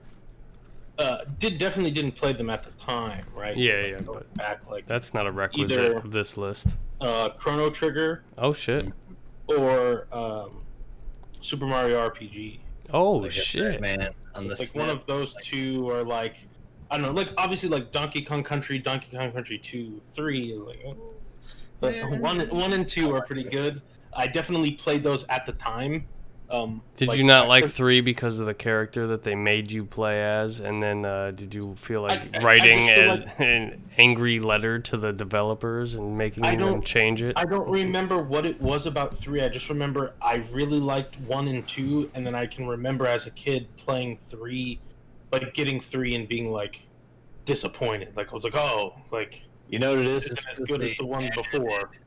unnecessary elements. Like Yeah. in the 1 and 2, you like go through, you do a level, and then it opens up the path, and the path leads right to the next level, and that's it. Like that's the whole thing. But in 3, it's like, oh, okay, you can only go to this select area, but it's still an open world, hub world thing. So you have to like drive around, but you can only go over here.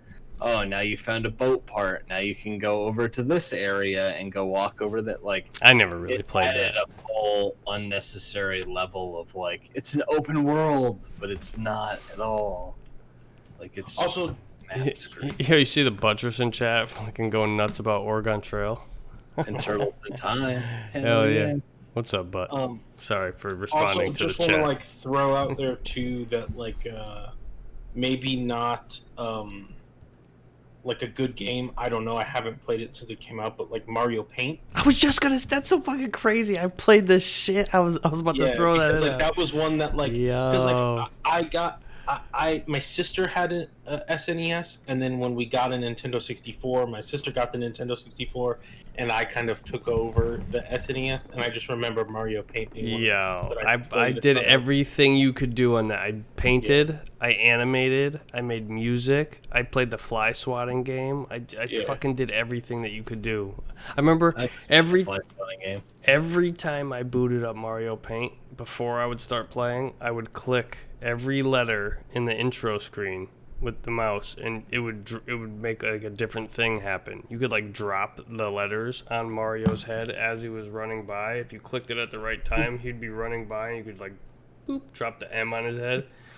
I would do every single one, and I was almost like OCD because I would like do them all, and then if I missed, I would be like, ah, fuck. So I'd go back and start at the M again, and like just do it until I got. But it was, it's part of the game. You just had to click Mario when you were ready to start painting. Dude, I remember doing animations like the Yoshi animations, and just like, fuck, it was great. You could combine the music with your animations.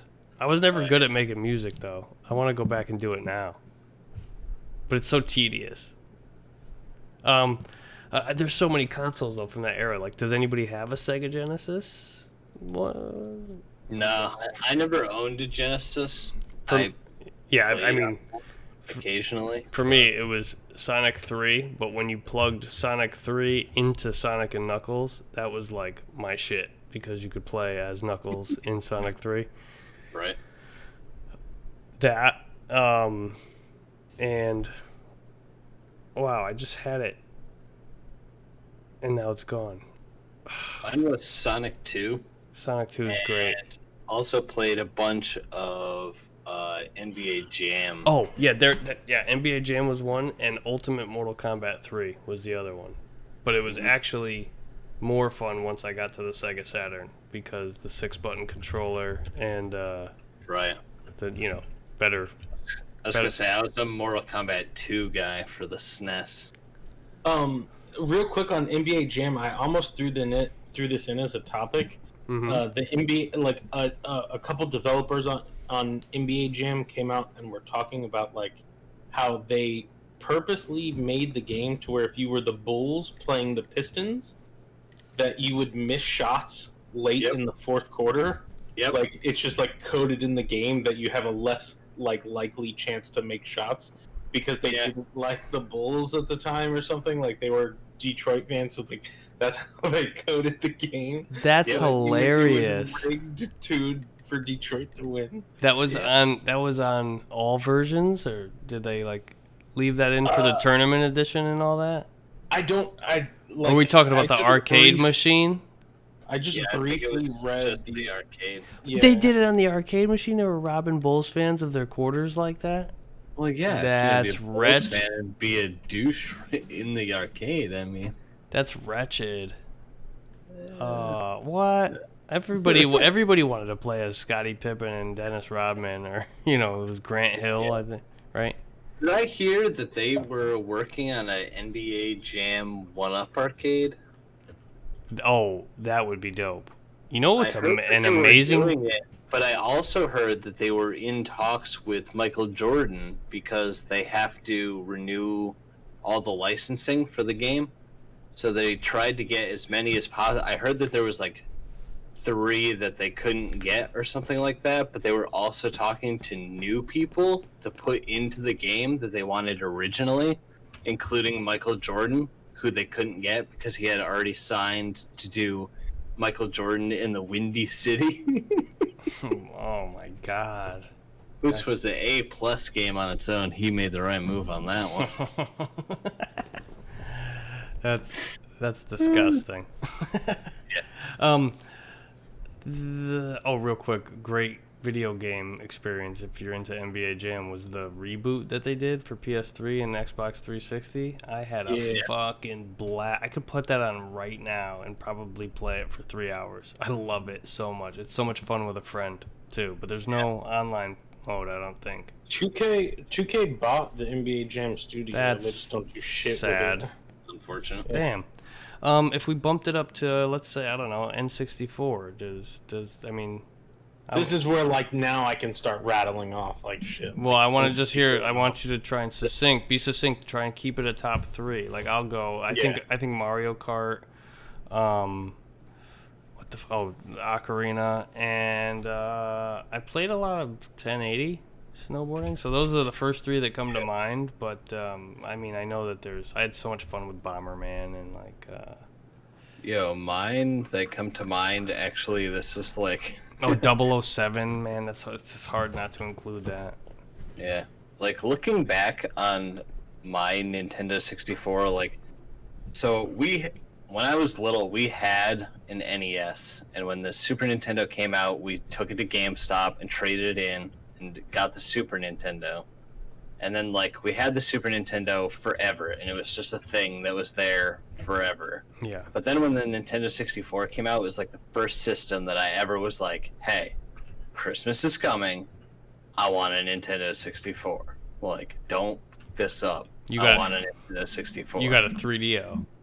So I got a Nintendo 64, but looking back and seeing, like, the games that I got with it really tells me that my parents had no idea. Like, even though I had a Nintendo and then a Super Nintendo and then the Nintendo 64, they still had no idea what they were doing with video games. Okay. Because for Christmas, I got a Nintendo 64 with Gex Enter the Gecko. Yeah. And Mortal Kombat 4. That's like the worst Mortal Kombat. I loved it. Well, yeah, no, I had fun with it too, but it was such a departure from what we had known and grown to enjoy.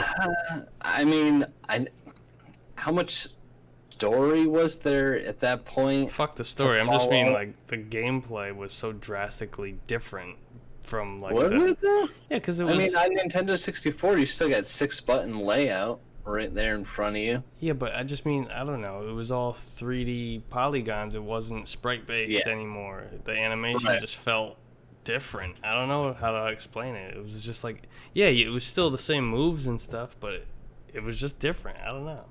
Yeah, I guess. Didn't they add in the ability to, like, move forward and, like, in the foreground and the back? Yeah. Yeah. That was kind of cool, but it was also, like, very clunky. It was also never used ever. Wait, so that's what you got? You got Mortal Kombat 4 and Gex. Gex Enter the Gecko. Wow. Yeah. Did you ever get any other games after that? Oh, yeah. I got tons of games after that. Oh, okay. I mean, we had, so I had a babysitter that would hang out with me and my brother over one summer. It had to be what, 98, right? When Ocarina came out, and he came over, and that's the first time I watched that game be played, like, through all the way, and I was like, holy shit, man, like, that game changed my life. I was like, this game makes me want to play games, like, forever. And every time I still play that game now, I still, like, get that fucking tingle down the back of my spine, like, whew, damn, that was good. That was a video game. Like, I'm tell you, man, August is my birthday, and every year I usually play through Ocarina of Time. So, like, with my birthday coming, I'm like, another year on Earth. Like, we should play Ocarina again. That's awesome. Pop, No, did you it's- say what yours are? I think for N64, I'd go Snowboard Kids, Okay. Star Wars Episode 1 Racer, Yeah. Ooh, nice. and then probably Banjo Kazooie. Okay. Are like my Alright. those are the three that I like really like. I thought you were gonna say spent Donkey most of- Kong 64. I was gonna kick you off the show permanently. No, fucking Donkey Kong 64. I can never get past like the first level. I was Same. Like, I don't know what the fuck's going Game on. sucks. Do have to shout out though, Beetle Adventure Racing. Yeah. Do love a good racing game. Fantastic. And Beetle Adventure Racing was amazing. I actually played a shit ton of Cruising USA on the 64. WrestleMania 2000. Yep. Solid game. Rush, And Mercy, Rush 2064. San Francisco Rush. Yeah, it was at 2049. What the hell was it? 2049. There, yeah. Good. I just said it's 2064 because everything was 64. Everything was, yeah. Uh, The Clay Fighters. That's when I played Clay Fighters for the first time. Was the 64 version. Before 63 and a going back- third or something. Yep. NFL Blitz on the 64 was amazing. Blitz was good. What Yeah. else did I play? Banjo Tooie, not bad. As a sequel. Mario Kart 64. I never played Perfect Dark. Did you guys play Perfect Dark? No, I was a GoldenEye kid. Yeah, me but too. This was the first time that I also messed with cheat devices. Oh, With the Game N64, Shark? I bought my first Game Shark, Okay. and with it, I played a ass load of James Bond because you could do no clip through doors, and if you play the, I want to say it's the bunker level, you can explore the entire rest of the building in there with like the whole library and the outside court and all that shit. And, like, That's awesome. normally when you do the two player, it's just you guys stuck in the hallway and the stairs, and that's it. Yeah, I had a Game Shark, or no, I had Game Genie for NES and Super NES. And I used to use the Game Genie and put in codes for Super Mario World, where you Yep. could jump like over the entire level. It was amazing. Nice. Probably the beginning of hacks. Yeah. Let's keep blasting through because I don't know what PlayStation, original PlayStation. Metal Gear Solid. Oh my god, so good. I'd go Metal Gear Solid, Final Fantasy VII, and Gran Turismo 2. That's me. Yeah, I feel like I'm not gonna lie. I don't know that I could name off. Like, I feel like that Hot Wheels game that I played for the PS1 was like, No one can stop Mr. Domino. yeah, that would have been fun. Driver. That was a cool game. Yeah. What about the original Grand Theft Auto? Yeah. Yeah. Parappa, shout out. Oh, dude, so good. We're just kind of like going through like some of the fundamental games. PS2? Don't say Fantavision all at the same time. I mean, GTA 3. It's the reason I bought a PlayStation 2. Same. That and Sons of Liberty. Metal Gear Solid 2. Oh yeah. Oh yeah, that's gotta be right up there. See, I want to just cheat and say all Rockstar games. To be honest, I just want to be like Yeah. Bully, Warriors, and Grand Theft Auto San Andreas. I would have to Yeah. say I would probably say San Andreas, Final Fantasy X, and for me, oh man, there were so many good games on the PS2. Like, do I say Gran Turismo or do I was I gonna say say Gran Turismo 3 was my jam. A-Spec? 50 Cent, Blood in the Sand. Max Payne. good SSX Tricky? Man, SOCOM. Tricky. No, I actually just found a copy of SOCOM in a CD case I didn't even know I had in my garage the other day. That's So I cool. think I'm gonna play that game again. I like that game. OG I- Xbox. So come on PS1. Like, I don't know if that's the first one or, but like I definitely played a one SOCOM of. game for the PS1. Do you guys have OG Xbox experiences? I do. Sorry, it's not SOCOM that I'm thinking of. I apologize. For me, I couldn't say too much about. I mean, Halo 2 was awesome, and I don't know. I didn't really play it too much. What game am I thinking? Wait, of? was it Halo 2 or just? Yeah, that was on the original Xbox, right? Or was that on the 360? Nope, that was the last one before the 360 came out. Yeah. I just remember LAN parties. Yeah. It was cool. Yeah, as I hell. got asked to walk home because they'd rather go play Halo than give me a ride. I remember you telling me that story. No, there was another one that I played all the time though that like it was like not a great game. It was like a Mario Party kind of like attempt where it was just a bunch of mini games. Fusion Frenzy. That was Okay. for the original Xbox. Like I don't know if that game is actually okay or not, but that's what I played a lot. So that's it was a game. Pop. PS3. Go. Whoa. Hold Oh, on. wait, what were you? I can't let us disrespect the GameCube. Oh, the GameCube. Yeah, you're right. It's thrown under the bus too much. So, I know people are gonna expect me to be like Animal Crossing, I Super would. Mario Sunshine, because they're so good. But I can't do it. If I'm going top 3, it's Wind Waker, Mm-hmm. it's Chibi Robo, Okay. and I think I'm gonna go with Resident Evil 4 because it's the only playable version of the game due to the controller. Okay. For me on the GameCube, mine is probably Beautiful Joe. Believe it or not, I know that was on multiple systems, but I first played it on GameCube, and I loved it. Pikmin, I played that not when it was new, but later after I started collecting. I played Pikmin. I loved it. For GameCube, I don't know, because I didn't pick it on PS2. I think that game 13 came out on GameCube, so I don't know, not a lot of exclusive stuff, but I just remember having these experiences with that console. I didn't own one, GameCube? so. Animal Crossing, the original. Yeah. Sunshine. Super Solid. Mario Sunshine. Fucking solid game. The fuck else did I play? I played the James Bond that came out on the what was it? Agent Under Fire or something like that.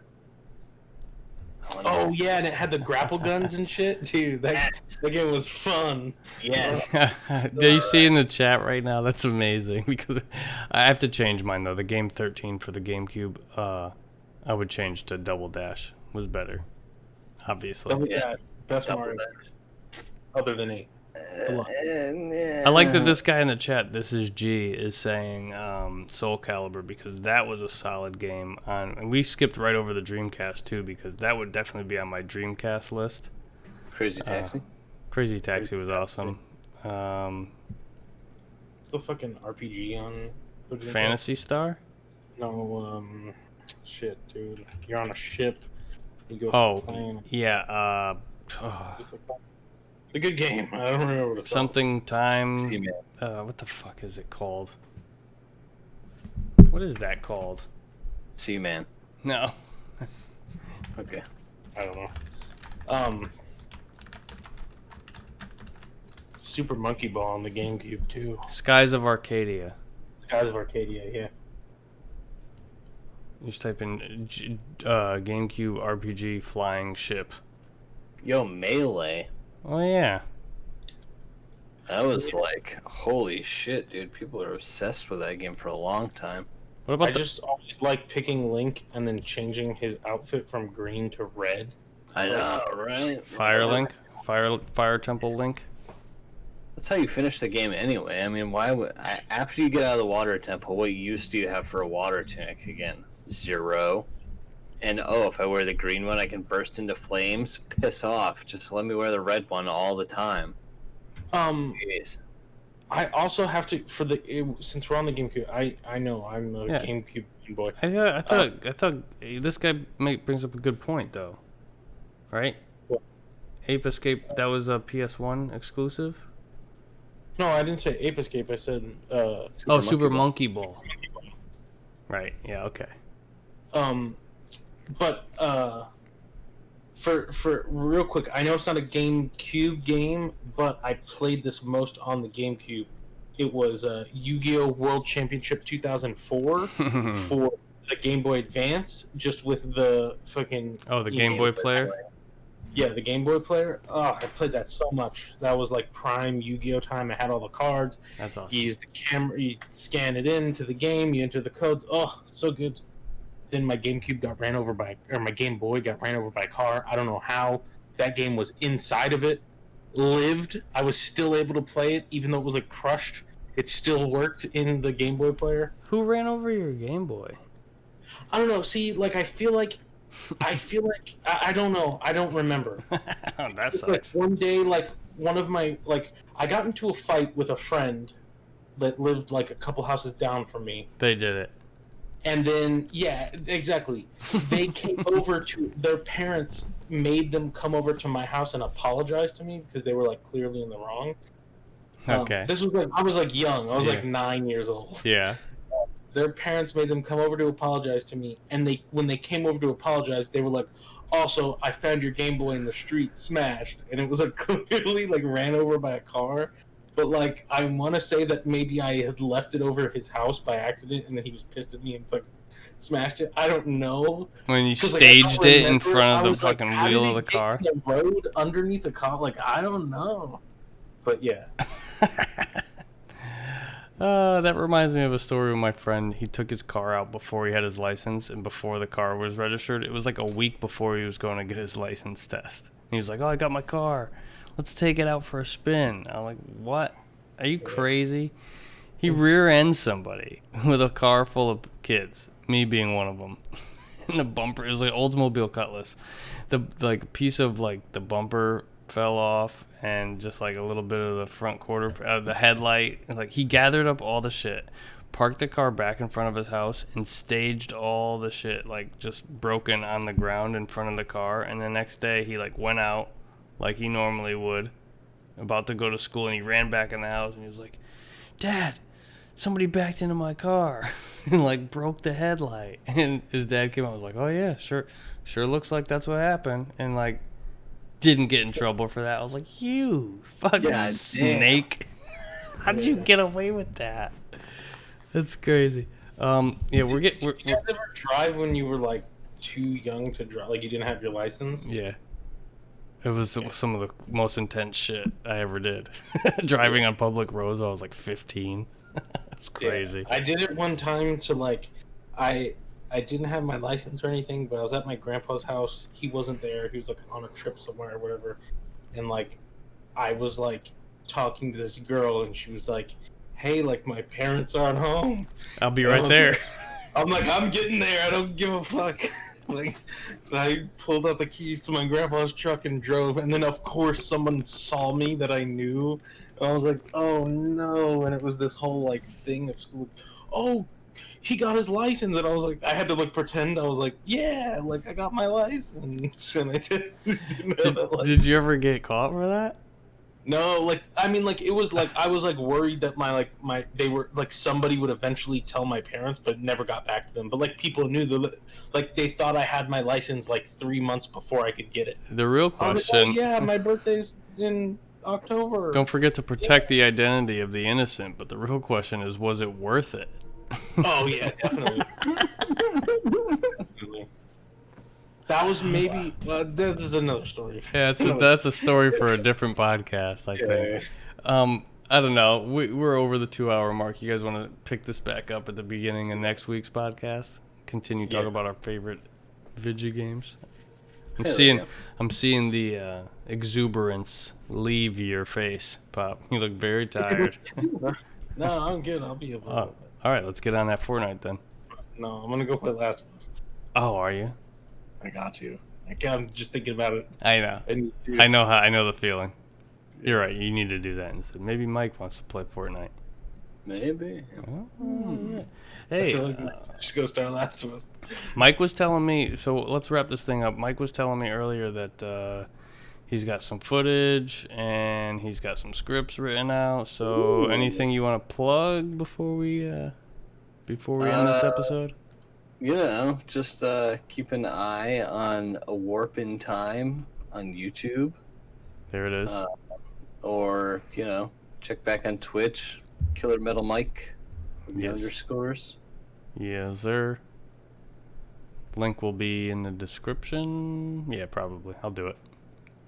Sure. Sure.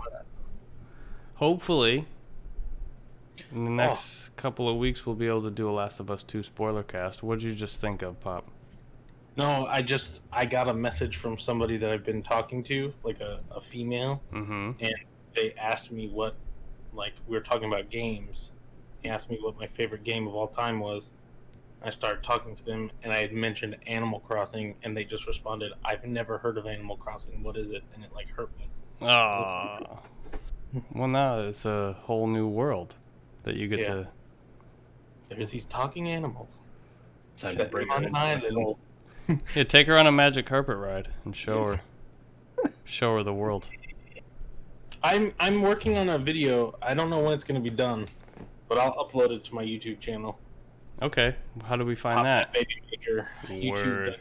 YouTube.com/Pop That Baby Maker. It's not. I was looking into that today. In order to have the unique YouTube URL, you have to have at least 100 subscribers, artwork uploaded, and all this other shit. And I'm like, oh, none of us have that. Well, just YouTube Pop That Baby Maker. There it I is. feel like I'm the only one. So You are. That's true. The one and only, Yeah. not the only one. Okay, so yeah, I'll just leave it with you can find the audio versions of this are uploaded to Spotify. I forget what's the other one? Anchor. Anchor. No, that's the hosting site. But yeah, you can go listen to it at anchor.fm/Don't Hate the Podcast. You can search for Don't Hate the Podcast on Spotify, but the links to that will be in the description. And there's another one, but it's coming soon to all podcast services. So whether you listen on Stitcher, Google Podcasts, or Apple Podcasts, find it there. It's always uploaded immediately after we finish recording to YouTube. You just search for Don't Hate the Podcast on YouTube. And I think that about wraps it up for episode number 23. Did you guys have fun? yeah. Oh, always. Hell yeah. Okay, so until next time, for Killer Metal Mike and Pop That Baby Maker, I'm Mark Money. And does it? Yeah, don't hate. Don't hate The Last of Us 2 until you fucking play it. Everybody. That's what I would say. Yeah. All right. Yeah. So until next time, keep fucking keeping on. Peace. Peace.